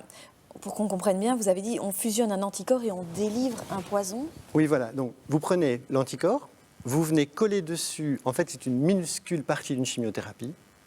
Et l'anticorps va se déposer sur les cellules cancéreuses, bien spécifiques. Donc, un anticorps pour un type de cellule cancéreuse bien spécifique, et va venir déposer la chimiothérapie dessus. Et la chimiothérapie va faire son travail. Ça, c'est complètement neuf. Ça, c'est ancien. Ça, c'est ancien. Ça, c'est la méthode classique. C'est la méthode classique. Nous, ce qu'on fait, c'est plutôt que de venir fusionner une chimiothérapie sur un anticorps, on fabrique en une fois un anticorps avec une toxine qui est une protéine, qui est beaucoup plus puissante qu'une chimiothérapie, et qui va directement déposer la toxine sur la cellule C'est cancéreuse. un anticorps conjugué en une seule pièce. En une seule pièce. On C'est ça, appelle la ça nouveauté. voilà, un antibody, c'est antibody toxine bioengineered. La raison pour laquelle on appelle ça comme ça, c'est parce qu'on a changé la méthode de production. On ne fait plus un anticorps, un linker et une chimiothérapie qu'ensuite on doit fusionner. On fabrique dans une plante, on injecte une plante, c'est une plante de tabac, c'est assez drôle, donc le tabac peut servir à soigner le cancer. On injecte dans une plante une séquence génétique et la plante produit en une fois notre anticorps avec sa toxine. Ces toxines sont-elles plus puissantes? Beaucoup plus puissante. Parce qu'avec des plantes? Non, parce C'est qu'elles autre sont chose. protéiques au lieu d'être chimiques. Donc on utilise des toxines, on a toute une banque de toxines à notre disposition, on a des toxines d'origine animale, d'origine humaine, d'origine végétale, et la plante n'est qu'un moyen. Si vous voulez, la plante n'est qu'un outil de production comme un autre, sauf qu'il n'est pas vraiment utilisé par l'industrie pharmaceutique pour le moment. Et nous, on l'a utilisé pour créer cette molécule qui autrement n'existerait pas. Alors vous en êtes où justement dans cette recherche et développement? On est un peu moins loin que nos amis de IMSIZE. On est en train à ce moment-ci de finaliser le candidat qui va rentrer en études cliniques en 2023. Donc, c'est-à-dire qu'on est encore en train de tester différentes variantes de ce candidat. On teste justement la partie anticorps, la partie toxine. On en a plusieurs en parallèle. On les teste pour voir laquelle va être la plus efficace et va permettre de donner des doses finalement qui, en efficacité, vont être beaucoup plus importantes que les doses actuelles qui sont données, mais avec une safety qui sera incomparable puisque à aucun moment la toxine va être libérée au mauvais endroit. C'est ça l'originalité. Alors imaginons que ça fonctionne, hein, on peut rêver et on l'espère pour vous. Ça concerne tous les cancers ou certains? Aujourd'hui, oui, tout à fait. Ça va concerner tous les cancers. Aujourd'hui, on a démarré en hématologie. Donc, je ne peux pas dire exactement quel programme parce que ça reste encore des choses confidentielles. On prépare une grosse levée de fonds pour l'année prochaine. Et donc, on va démarrer dans un cancer sanguin. Et ensuite, on a un programme en parallèle qui est un cancer solide. Et puis de là, c'est une plateforme technologique, en fait, donc elle n'a pas de limite. Tant qu'il y a une cible, tant qu'on peut générer un anticorps sur cette cible, eh bien alors on peut venir y coller une toxine, peut-être la même que celle qu'on utilise actuellement ou une autre. On va toujours choisir les meilleurs pour avoir ce meilleur rapport efficacité-safety. Merci Ludwig Camusot pour cet éclairage. On a des questions qui arrivent, peut-être pour Régis sur le diabète, mais avant cela, je vous propose de regarder une courte vidéo sur le diabète de type 2, de type 1. On va essayer de faire la différence et de rappeler que c'est un vrai problème. Aujourd'hui, 85% des diabétiques souffrent plutôt du diabète de type 2. Un diabète qui semble lié au surpoids et à l'obésité. Un vrai problème de santé publique qui fait même craindre une épidémie dans les années à venir. Le diabète de type 2 peut se déclarer à tous les âges, à l'image de cette patiente. Mon époux, lui, met 3 sucres dans son café depuis des années. Lui n'a pas le diabète. Moi, j'ai le diabète et je ne mange pas de sucre. C'est le déséquilibre de l'apport d'énergie qui est en cause. Et là-dedans, il y a les sucres comme les graisses qui interviennent. Une fois que le diabète est là, le niveau de sucre dans le sang augmente. Et à ce moment-là, faire attention aux sucreries, faire attention aux pâtisseries. C'est sûr que nos habitudes alimentaires modernes sont à risque. Voici un écolier de 10 ans. Le matin, il prend un bol de céréales au chocolat. Ensuite, 2 biscuits à 10 heures. Puis, un dessert à la cantine. Au goûter, une boisson fruitée et 2 galettes. Enfin, un yaourt aux fruits le soir. Des collations banales, sans excès ni bonbons, et pourtant, au total, pas moins de 15 morceaux de sucre. Voilà, on poursuit avec une réaction peut-être de Régis Radermaeker sur ce diabète. Est-ce qu'au niveau mondial, on est tous au même niveau, en fait? Est-ce qu'on est tous au même niveau dans nos avancées sur le diabète? L'Europe, les États-Unis, où est-ce qu'ils en sont par rapport à nous? Je pense que dans le monde scientifique, maintenant, lorsqu'il y a des résultats qui sont probants, c'est diffusé au niveau de la communauté scientifique. On est dans un système de mondialisation qui est le même également pour les soins de santé, qui reste un marché. On a 2 représentants d'industrie à qui je souhaite plein de succès sur le plan personnel, mais également pour les patients qui vont bénéficier, et surtout, j'ai envie de dire, pour les patients. Mais ça nécessite des levées de fonds, et donc ils ont tout intérêt à ce que leur programme marche et que ça concerne un maximum d'individus dans le but d'améliorer leur santé. Dès lors, quand il y a un progrès à l'autre bout de la planète et qu'il est publié, c'est-à-dire qu'il est mis à disposition de la communauté scientifique et qui, eh bien, à ce moment-là, il est disponible. Pour répondre à votre question plus précisément, effectivement, il y a une autre notion, c'est le remboursement. On n'a pas tous les mêmes remboursements dans les pays, ça dépend des sécurités sociales qui sont dans les pays, mais globalement, l'Europe, dans la recherche en diabète, est très pointue. On a les Anglais, on a la Belgique, un petit pays, est très pointu, les Français également, et les Américains, c'est toujours une question de moyens, sont évidemment très forts aussi. Est-ce que tout le monde s'attaque au problème au même moment? Est-ce qu'on a une conscientisation de ce problème, de cette pandémie, entre guillemets, au même moment? Ou est-ce que certains ont pris conscience avant nous, justement, de cette problématique? Les Américains ont eu des problèmes d'obésité liés à leur mode de vie bien avant nous, donc se sont attaqués avec des campagnes de santé publique, d'hygiène de vie, pour parler du diabète de type 2 bien avant nous. C'était leur fameuse campagne low fat, faible en graisse, ou bien Coca Light, etc., pour ne pas faire de publicité. Et donc c'est comme ça qu'on s'est aperçu que sur le plan qualitatif, l'aspect nutritionnel était plutôt stable ces dernières années, mais que c'était surtout la sédentarité qui posait davantage de problèmes dans nos sociétés modernes. Comme je le souligne toujours, on est dans une époque de domotique, de télécommande, de parents qui amènent leurs enfants dans la cour de récré avec leur auto. Il n'y a plus d'effort physique qui est fait, et c'est le moindre effort. Et aussi parce qu'on est dans une société où tout doit aller vite, il faut des résultats directement. Donc, effectivement, il y a certains pays qui sont en avance par rapport à la pandémie de ce diabète de type 2, mais leurs connaissances nous servent à ralentir la nôtre. C'est un peu comme dans le Covid. On apprend des enseignements de ceux... Alors, par contre, effectivement, au niveau de la recherche, on a un constat qui est souvent que l'industrie, au sens large du terme, va plutôt investir dans des domaines qui peuvent lui rapporter, donc qui concernent beaucoup de monde. Et c'est pour ça que je suis très heureux d'entendre monsieur ici, qui fait également de la recherche dans des maladies orphelines. C'est comme leur nom l'indique, ces maladies sont orphelines, mais sont orphelines de recherche aussi, parce que lucrativement, pour un labo, elles vont pas être très rentables. Et donc c'est malheureux, il faut toujours concilier cela. Donc je suis très heureux, et je pense qu'il faut soutenir des biotech qui plus est installées en Wallonie comme les vôtres, qui vont avoir des traitements ciblés, peut-être concernés pas 500 millions de personnes comme les diabétiques, mais différentes maladies comme cela. Et donc c'est ça le réel challenge dans les progrès de santé, de médecine. Pour revenir au diabète, vous parliez de sédentarité. Le sucre, la malbouffe ne sont pas les seuls responsables. Alors, la malbouffe est en partie responsable, mais il ne faut pas non plus, ça risque de culpabiliser les gens si on dit ça. C'est-à-dire qu'il y a des gens qui ont le diabète de type 2 et qui font des efforts, mais il y a aussi une prédisposition dans le diabète de type 2 familial. On s'aperçoit qu'il y a des obèses en parfaite santé et il y a des obèses, il y a une corrélation quand même entre l'obésité et la résistance à l'insuline et le diabète de type 2. Donc il y a ce qu'on va appeler la malbouffe, pas seulement le sucre, contrairement à ce qu'on croit, diabète égale trop de sucre, donc il faut plus que je mange de sucre. S'il faut des glucides dans l'alimentation, c'est 50% de notre énergie cellulaire, mais il faut les bons glucides, les bons féculents. À côté de cela, ce qu'il faut au niveau de la malbouffe, c'est surtout les graisses d'origine animale, les sauces, etc., etc. Et puis l'autre versant qui est évidemment, comme je l'ai souligné, l'activité physique.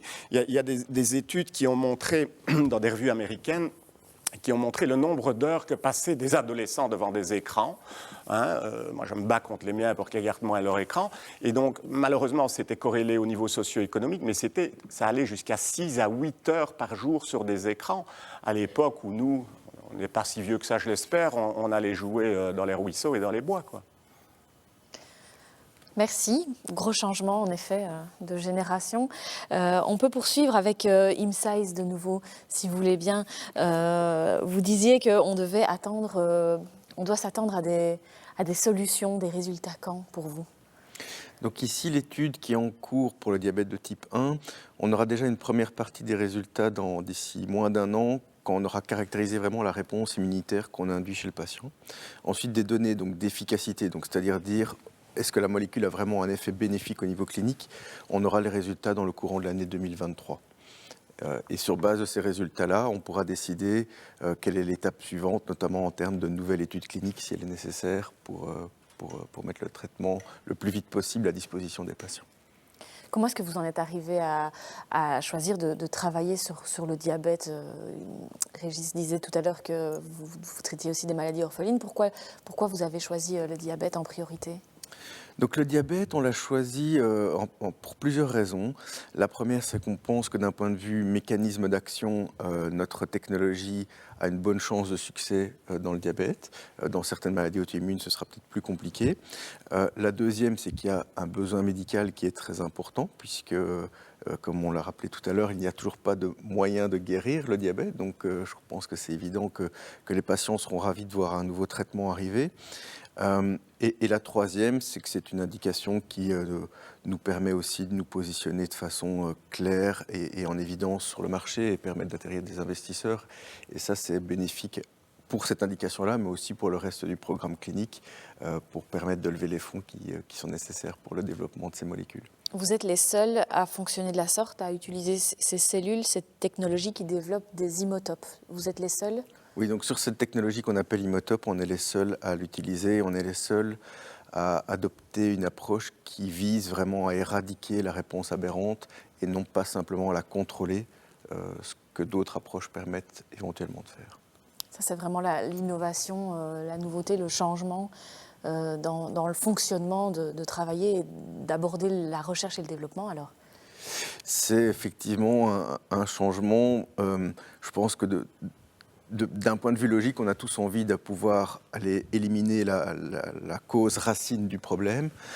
Et ici, les fondateurs scientifiques d'IMSAIS ont eu le talent et l'idée d'utiliser une approche vraiment disruptive pour atteindre cet objectif.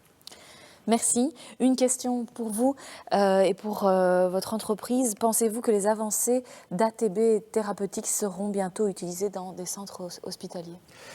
Oui, on est déjà en collaboration avec un centre hospitalier majeur qui est situé pas très loin de chez nous, un centre universitaire, avec lequel on collabore pour tester la molécule, pour faire justement notre choix sur du sang de patient. Donc dans la logique des choses, il est évident que ce groupe hospitalier wallon va se retrouver en première position pour l'étude clinique. Donc on discute avec eux de la mise en place de la future étude clinique. Donc oui, on est vraiment bien motivé à rentrer en clinique le plus vite possible et à apporter une. C'est merveilleux, hein, on imagine. Disons que 2 des 3 cofondateurs d'ATB Therapeutics ont été exposés au cancer de manière relativement proche. C'est quelque chose qui nous tient à cœur. C'est pas une histoire uniquement. C'est entrepreneurial dans la manière dont on veut révolutionner les choses, mais c'est sociétal dans la manière où on sait exactement ce que c'est le cancer et les dégâts que ça peut causer. Et que, pour donner un chiffre, aux États-Unis, en 2020, il y a encore eu 1 800 000 personnes diagnostiquées et en même temps 600 000 personnes qui sont mortes. Donc le cancer tue toujours, malgré le fait qu'il y ait des nouveaux traitements, et on a besoin de nouveaux traitements parce qu'on devient de plus en plus ciblé. Et ça permet d'avoir, nous sommes 4 ici, des traitements qui, j'espère, on ne devra jamais les utiliser, mais nous permettront de nous soigner différemment tous les 4. Vous dites le cancer tue toujours, le cancer tue même de plus en plus. On le dépiste de plus en plus, on le comprend de mieux en mieux, on le pousse de plus en plus loin aussi. Et c'est en ça que c'est important d'avoir des nouveaux traitements parce qu'il y a des mécanismes de résistance qui se mettent en place. Évidemment, il y a 20 ans, si on mourait rapidement du cancer, on n'avait même pas l'opportunité de se rendre compte que le patient devenait résistant. Aujourd'hui, on s'en rend compte, on le pousse de plus en plus loin, il échappe. Et à un moment donné, s'il échappe et qu'il n'y a pas d'autres traitements, mais ce sont des soins palliatifs, on l'accompagne jusqu'à la mort. Ou bien, s'il y a d'autres traitements, ça lui permet de récupérer une nouvelle ligne de traitement. Et si ça marche, on peut l'emmener en rémission. Est-ce qu'on peut revenir sur les toxines que vous utilisez? C'est intéressant, vous avez parlé des plantes. On est loin d'imaginer qu'on parle de plantes quand on parle de traitement oncologique. Oui, en fait, c'est intéressant parce que ce n'est pas de l'homéopathie. C'est assez surprenant. Voilà, on est dans des choses qui sont très puissantes. Vous prenez des champignons, par exemple, des champignons, des toxines extrêmement puissantes. On a en nous, quand on digère des cellules, on a des toxines qui permettent, le médecin qui est là pourra le confirmer plus facilement que moi. Et à ce moment-là, on les programme, on connaît leur code génétique, on les met dans notre outil de production et on les utilise pour justement aller tuer les cellules cancéreuses avec différents types de mécanismes. On a des toxines qui vont rentrer dans la cellule et qui vont la détruire, d'autres qui vont s'attaquer à sa surface. Donc on joue en fonction du mécanisme du cancer, on joue avec une clé qui va être différente. Ça peut être quel type de plante pour nous donner quelques exemples? Je ne vais pas m'aventurer sur le domaine parce que on est... En fait, oui, donc on est parti, donc on est dans de la pure innovation, donc on est parti de rien du tout. On vient de déposer notre 5e famille de brevets, donc on est en train de construire toute la protection, donc il faut qu'on reste très prudent dans la manière de... Ceci dit, ce n'est pas très étonnant, puisqu'il y a d'anciennes chimiothérapies qui sont toujours utilisées, qui viennent de certains conifères. Dans le diabète, la metformine vient d'une fleur, mais le danger, c'est que tout le monde croit que ce qui est naturel est bon, et je souligne toujours que l'arsenic, c'est naturel aussi, mais ce n'est pas très bon pour la santé. Avant de clôturer ce débat, est-ce que vous auriez un mot de la fin? C'est assez complexe, hein, ce que vous faites respectivement est déjà fort différent. On a parlé pas mal du diabète, le débat global, il parle d'immunité. Est-ce que vous auriez un conseil, peut-être Régis Radermaeker, à donner en ce qui concerne le diabète de type 2 aux gens qui nous regardent maintenant? Le type 2, c'est plutôt l'hygiène de vie, effectivement, le dépistage chez le médecin traitant. Et si je devais dire deux mots de message, comme vous le demandez, c'est qu'on doit travailler main dans la main avec des sociétés innovantes. Comme c'est leur boulot de lever les fonds et d'avoir les génies qui ont les bonnes idées. Et nous, on est là pour évidemment implémenter leurs projets. Donc ça, c'est la première chose. Et la deuxième chose, c'est que, comme vous le voyez, le développement de traitements, nous l'espérons avec de bons résultats, nécessite un investissement à la fois financier, scientifique et des années d'investissement, et ne pas se porter vers des dérives qui peuvent être faciles pour certains patients par rapport à des médecines non validées, et il y en a beaucoup dont sont friands la population. Pour les patients qui nous regardent, on parlait de prévention, mais important de savoir aussi où on en est actuellement, avec une prise de sang, simplement peut-être.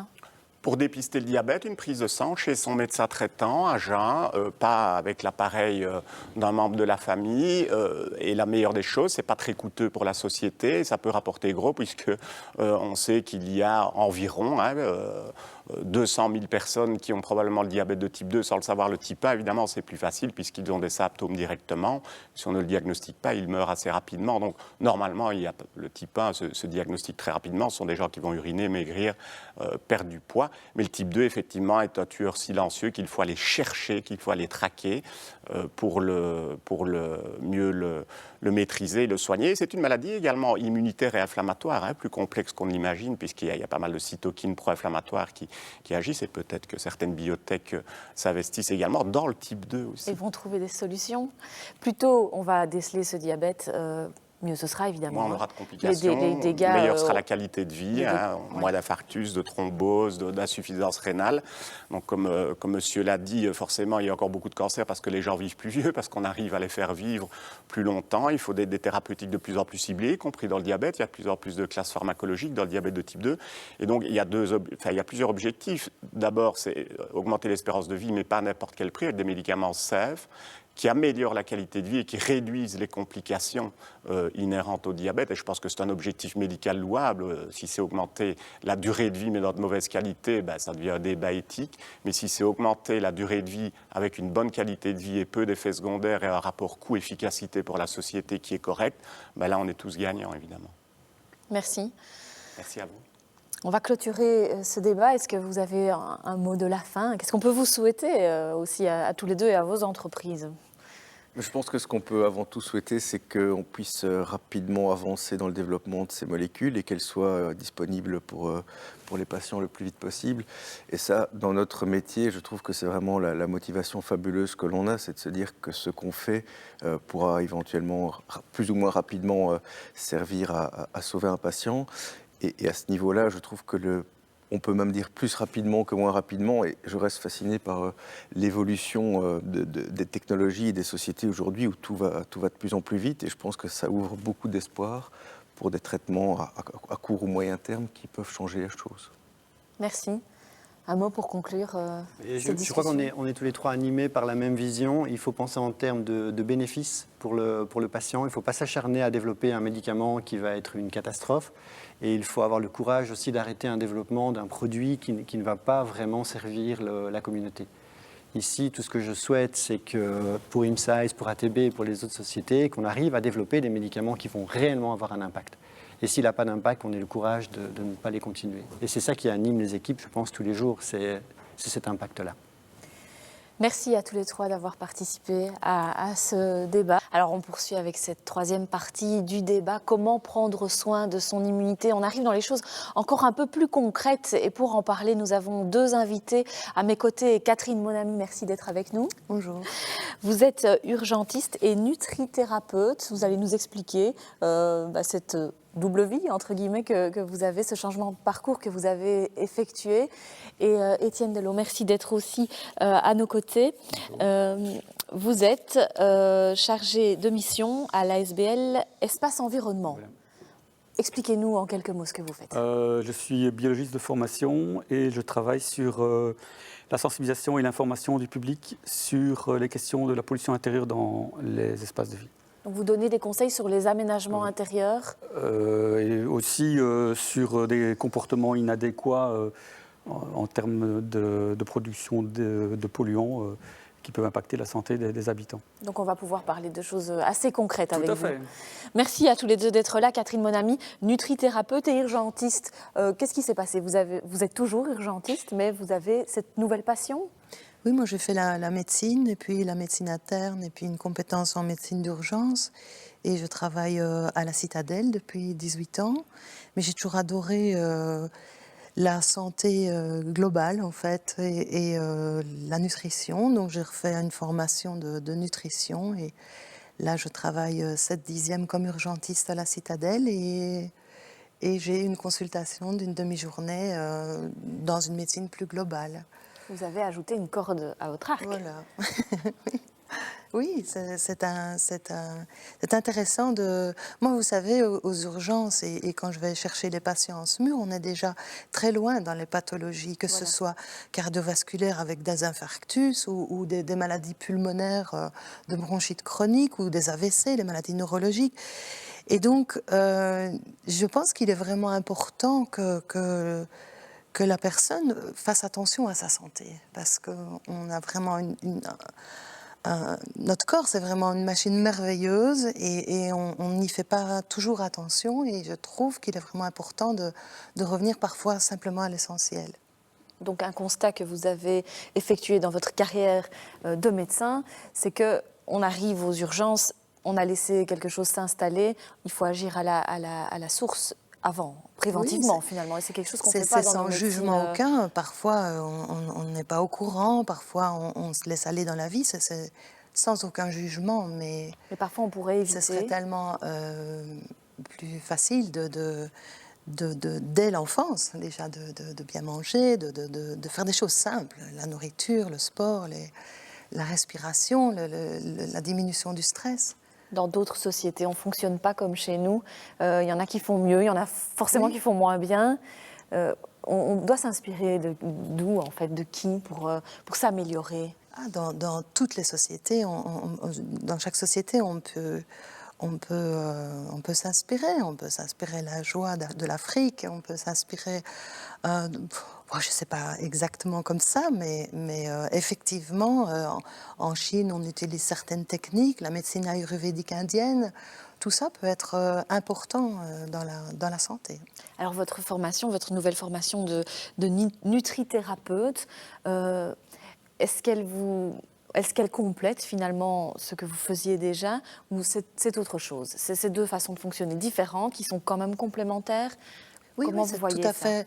Moi, je vois la médecine comme complémentaire. Tout ce qui fait du bien à l'être humain est important. Et la formation de 2 ans que j'ai suivie, c'était des cours de biochimie où on intègre et où on apprend l'alimentation.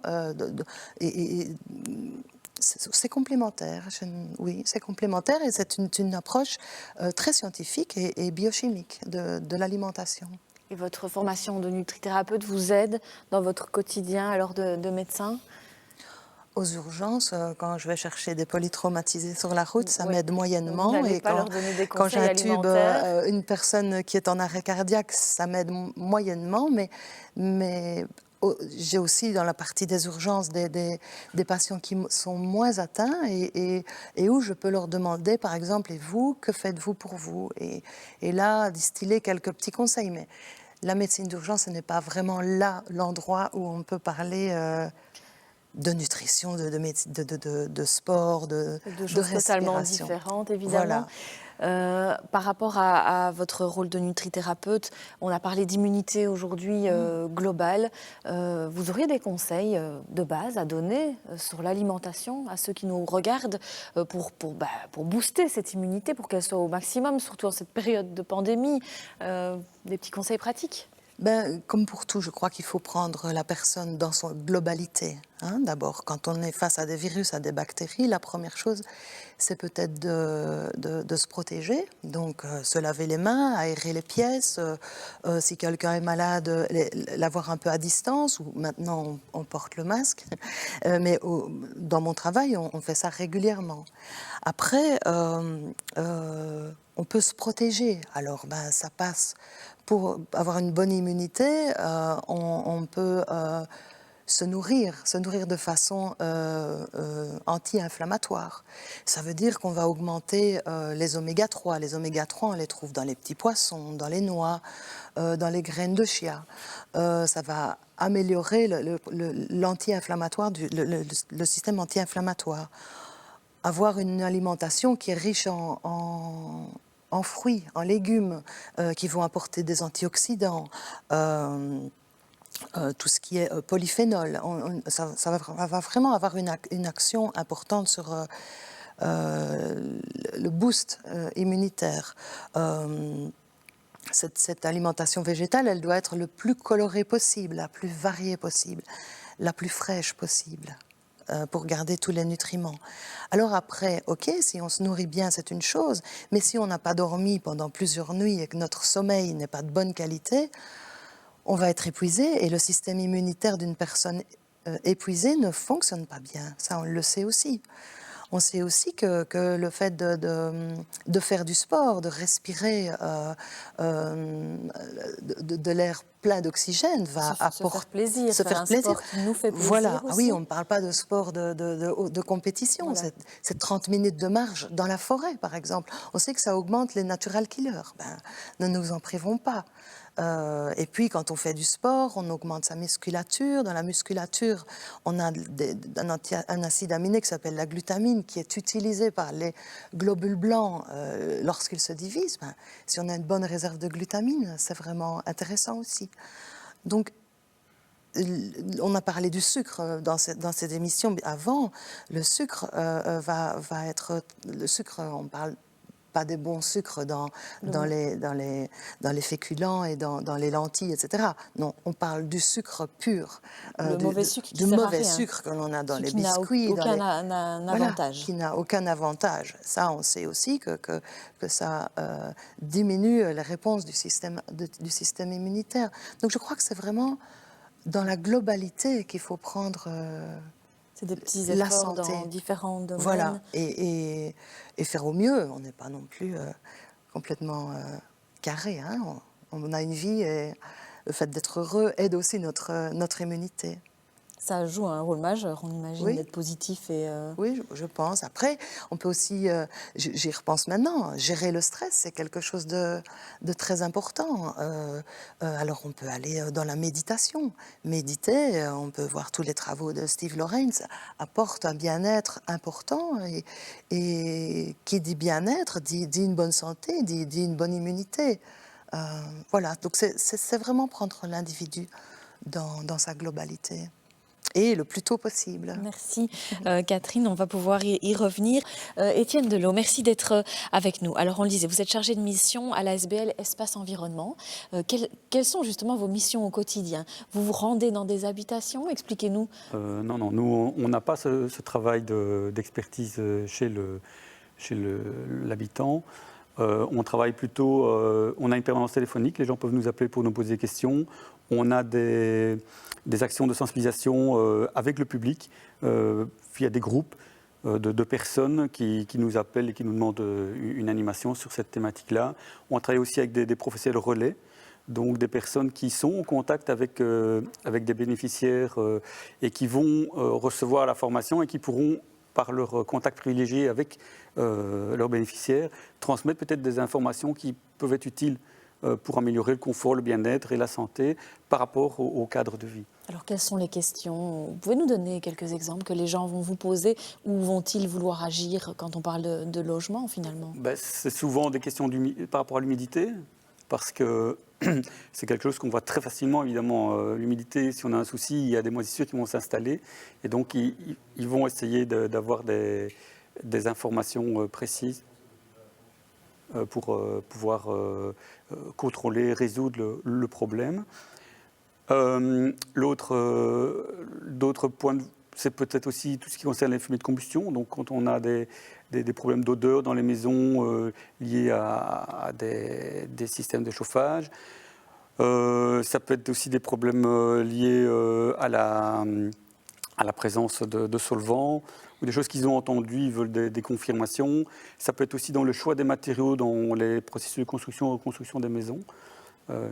On s'inquiète les de plus bons en choix. plus Voilà, des matériaux qu'on va utiliser. On s'inquiète de plus en plus de l'impact de ces polluants sur la santé.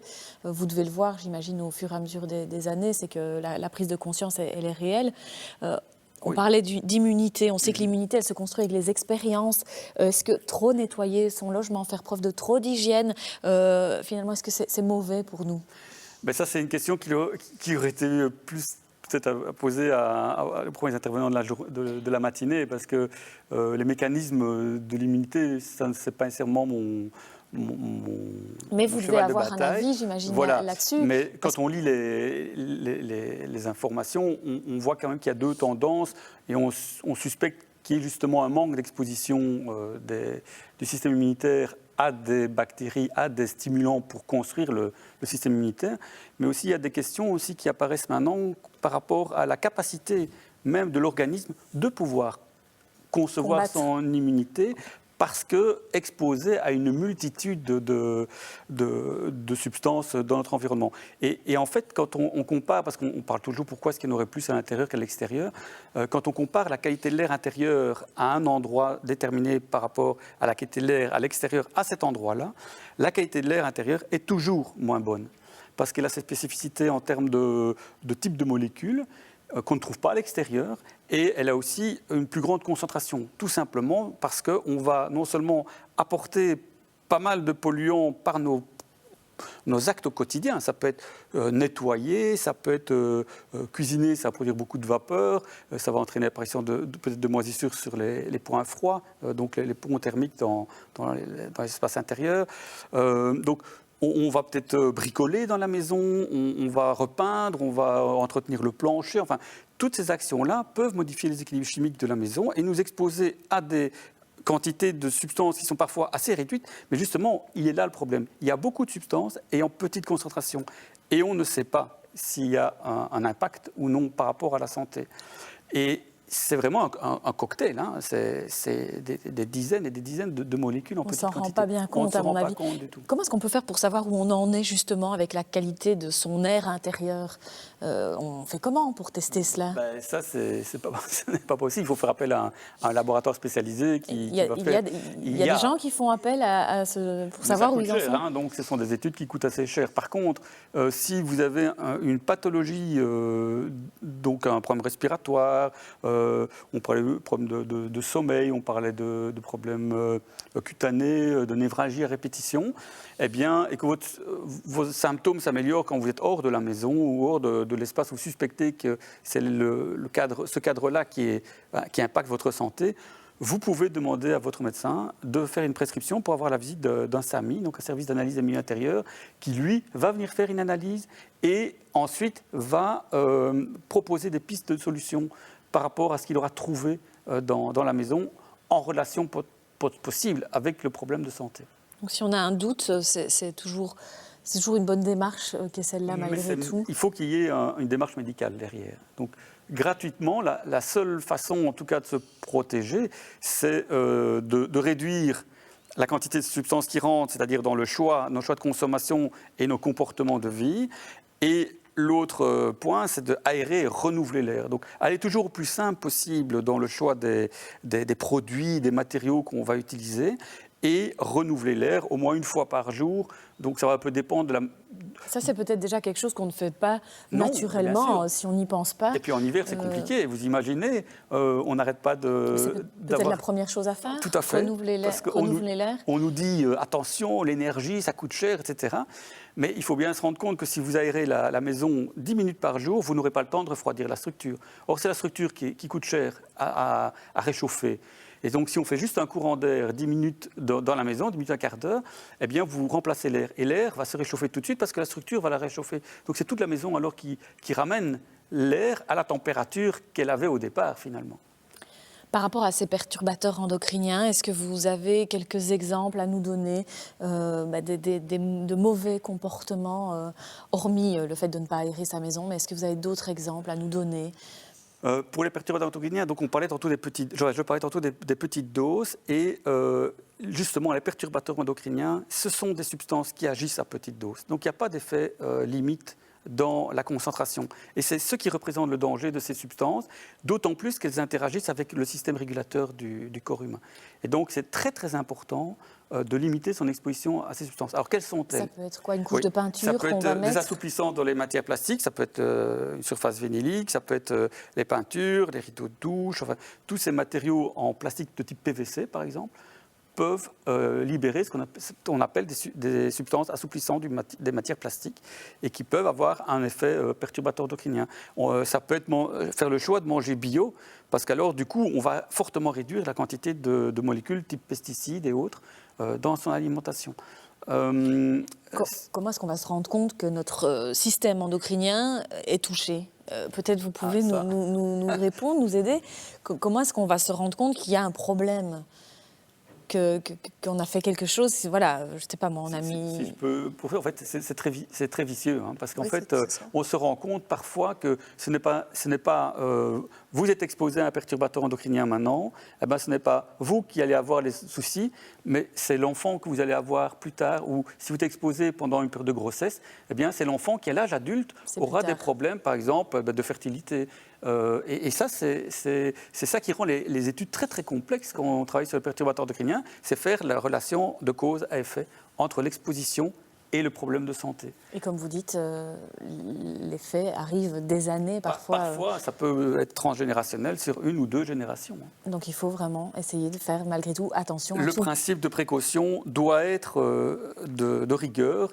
Et il dit quoi, le principe de précaution ? C'est dans le doute, eh bien, on l'applique. C'est-à-dire, eh bien, évitons d'être exposés au maximum de substances chimiques possibles dans les espaces de vie et au quotidien, dans l'alimentation. Etc. Oui, c'est clair, dans l'alimentation, les aliments qui sont gras, qui sont, je ne sais pas, un saumon par exemple, qui est dans des barquettes avec un plastique au-dessus.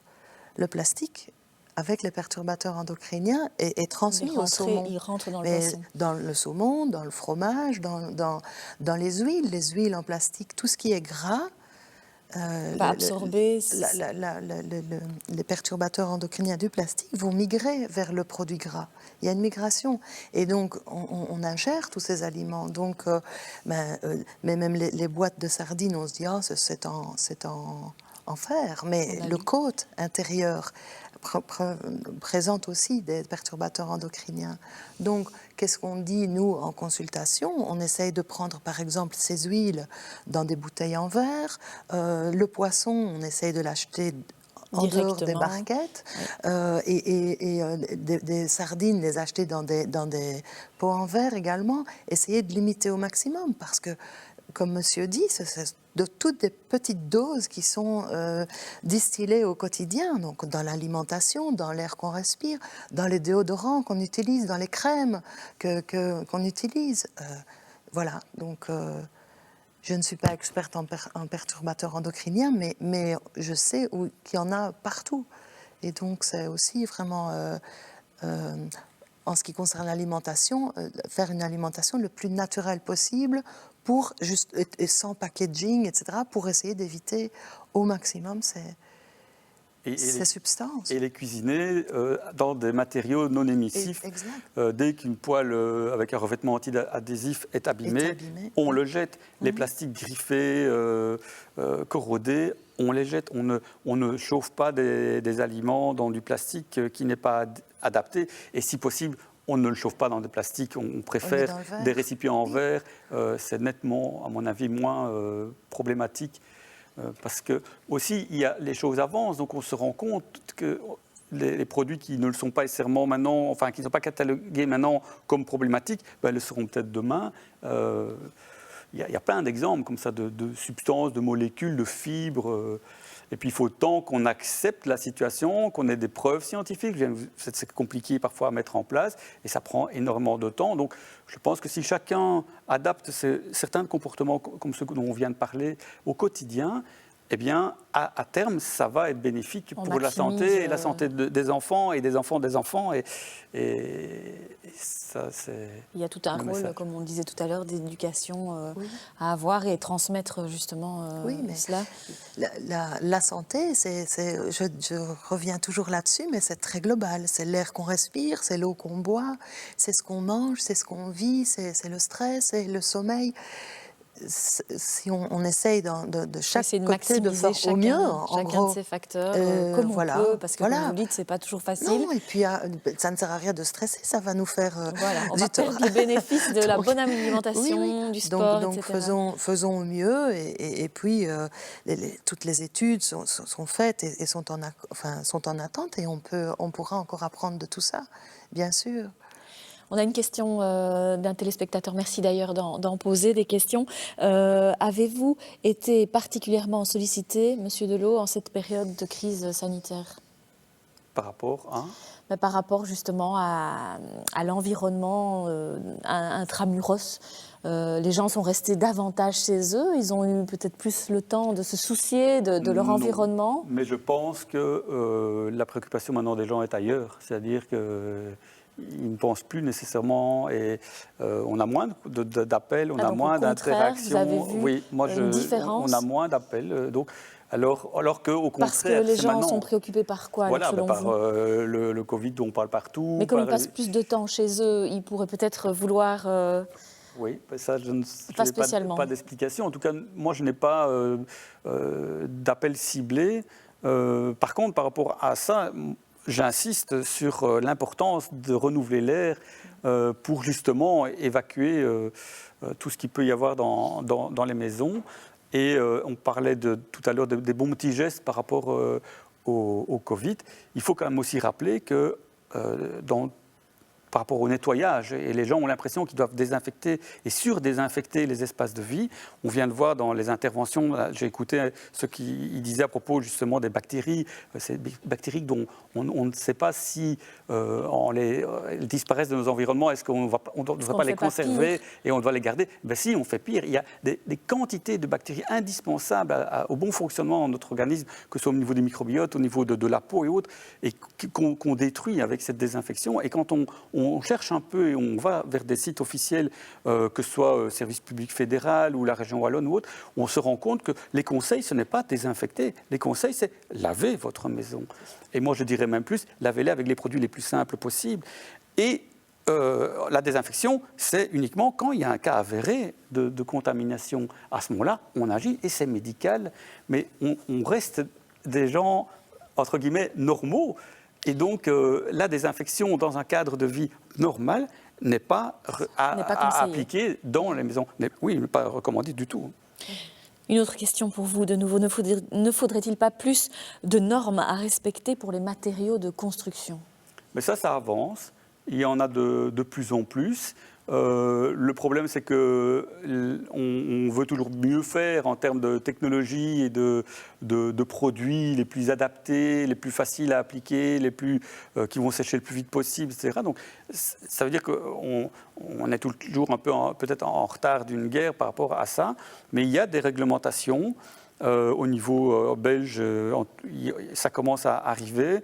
Le Service public fédéral, je sais bien, a travaillé beaucoup sur les revêtements de sol. Maintenant, il travaille sur les peintures pour justement ne permettre sur le marché que des produits, donc marché belge, que des produits qui correspondent aux critères de rigueur qui leur sont imposés.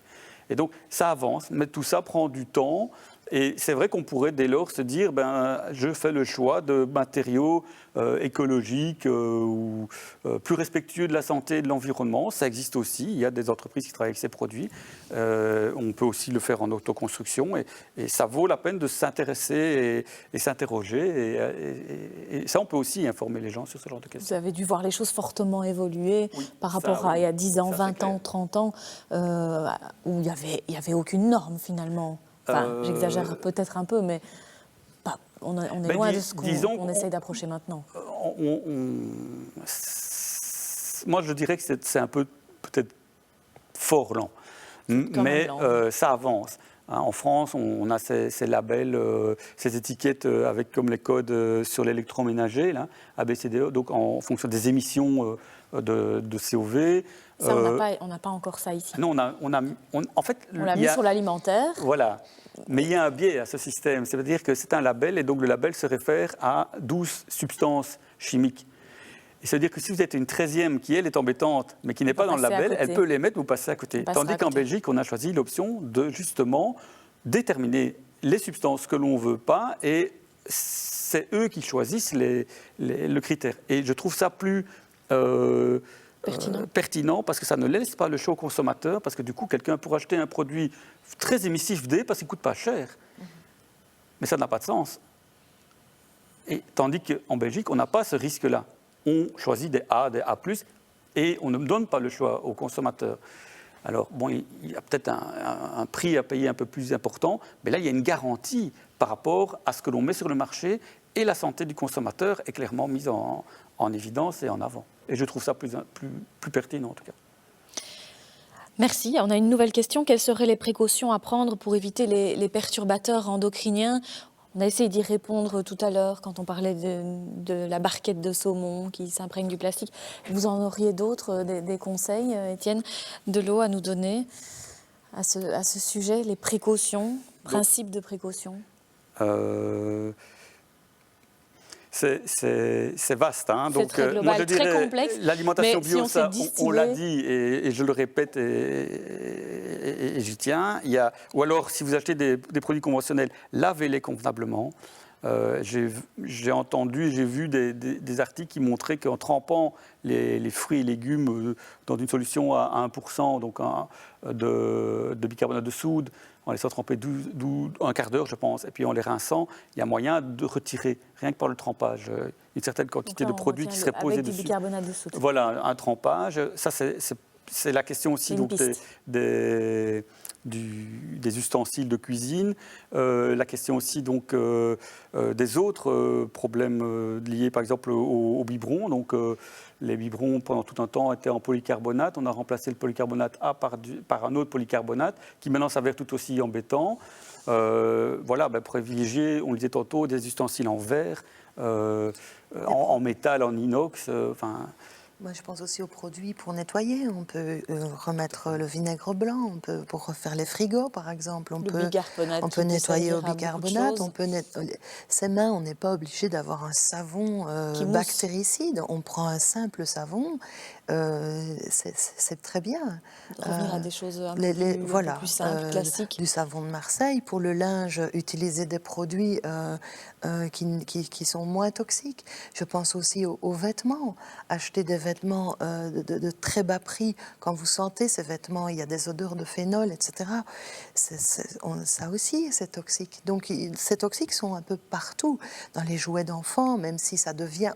Il y a des avancées. Hein, on fait de plus en plus attention, mais tout ce qui coûte pas cher, et je pense il faut quand même vraiment faire attention à tous ces produits présents dans la vie de tous les jours. On a une question pour vous, Catherine. Vous êtes nutrithérapeute, on le rappelle.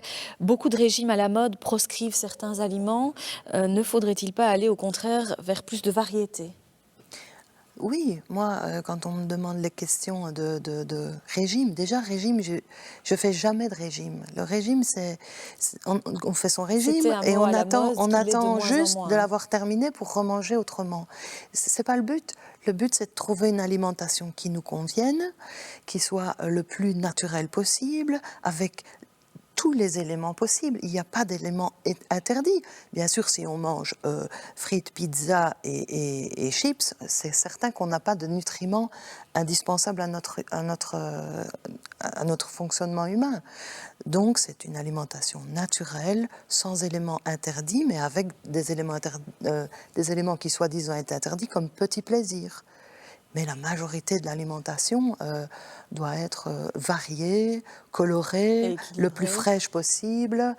Et c'est assez simple, hein. Une assiette, la moitié, ça devrait être des végétaux, que ce soit cuit, cru ou sous forme de soupe, un quart de protéines, des féculents et puis une bonne huile, etc. Voilà une alimentation importante et naturelle. Est-ce que dans le cadre de votre formation de nutrithérapeute, vous parlez aussi de chrononutrition, un mot qu'on entend souvent, qui est à la mode, enfin à la mode, c'est-à-dire manger certains aliments à certains moments de la journée. Du coup, moins de choses sont proscrites, plus sont autorisées, mais en fonction du moment de la journée où on les mange. Je pense que ce qui est important, c'est de bien manger le matin, manger un repas complet à midi, prendre un goûter et puis manger léger le soir. Comme ça, le matin, si on a des protéines, on va pouvoir fabriquer des substances comme la noradrénaline, la dopamine, qui vont donner de l'énergie, de l'envie, de la motivation. Et puis, au fur et à mesure de la journée, si on n'est pas de garde 24 heures, on va devoir préparer son sommeil et avoir de la mélatonine. Donc effectivement, c'est mieux, la chrononutrition est peut-être importante pour avoir un cycle et un bon sommeil et une énergie qui est de très bonne qualité la journée et aller vers le sommeil et un repos également de bonne qualité. Alors, une dernière question, parce que je pense malheureusement que ce sera la dernière. Elle est très globale. Avez-vous des conseils à donner en matière d'aliments pour booster l'immunité globalement? Et j'ajouterais, en cette période de coronavirus, parce que malgré tout, on a envie de s'en prémunir, est-ce que vous avez des conseils pratiques? Michel et mes autres collaborateurs ont parlé de la vitamine D. Chez nous, à la Citadelle, on a des prises de sang chez chaque personne Covid qui arrive et la vitamine D est demandée parce qu'on sait qu'elle est très importante. Moi, les personnes qui sont intubées et ventilées en réanimation ont souvent une vitamine D effondrée. Alors oui, la vitamine D a un rôle très important et on n'en a pas assez puisque ça dépend de la lumière et de l'exposition au soleil. Donc on n'est pas contre les compléments? Les compléments de vitamine D sont proposés. Le zinc est important aussi. Et ce qui est important de voir, c'est que la vitamine D est moins bien sécrétée chez les personnes plus âgées et le zinc est moins important chez les personnes plus âgées parce qu'ils mangent moins de viande, ils mangent moins d'huîtres, ils mangent moins de... Donc on peut proposer des compléments comme ça. Zinc, vitamine D... la vitamine C, mais la vitamine C, on peut la prendre dans un jus de citron, dans des légumes frais. Donc en complément, je pense qu'il faut faire attention à certains compléments. Il y a, comme partout, du bon et du moins bon. Et si on ne sait pas l'avoir avec la nutrition et les aliments au jour le jour, je le rappelle, une alimentation fraîche, variée, colorée, eh bien on peut, comme pour la vitamine D et le zinc, en prendre... Et alors, on a des dosages. Par exemple, pour la vitamine D, il faut faire une prise de sang, voir où on en est, et adapter les dosages à chaque personne. Ce n'est pas prendre des doses de vitamine D à la pipette entière sans trop savoir. Non, c'est important de prendre un dosage et de voir avec son médecin où on en est et quelle quantité on doit en prendre. Merci beaucoup, Catherine Monami. Je pense que ce sera le mot de la fin. Merci aussi Étienne Delot d'avoir été avec nous. On va devoir clôturer ce débat. Merci à vous de nous avoir suivis, d'avoir interagi avec nous, de nous avoir envoyé vos questions. On espère que, évidemment, ces 2 heures vous auront éclairé sur l'immunité globalement. L'occasion, avant de se quitter, de vous rappeler que ce vendredi à 20h, vous pourrez suivre l'émission sur la médecine intégrative. Samedi matin, l'alimentation et les maladies dans la petite enfance, quel impact l'impact à l'âge adulte. C'est donc ce samedi 27 de 10h30 à 12h30. Ce sont 2 débats qui sont accessibles sur le site du festival. Le film On a Land, c'est ce vendredi, demain à 17h, suivi d'un débat sur les 1000 vertus du miel. Il est encore possible évidemment de prendre vos places sur le site et de suivre ces débats et ces émissions. Un grand merci d'avoir été avec nous et prenez soin de vous évidemment.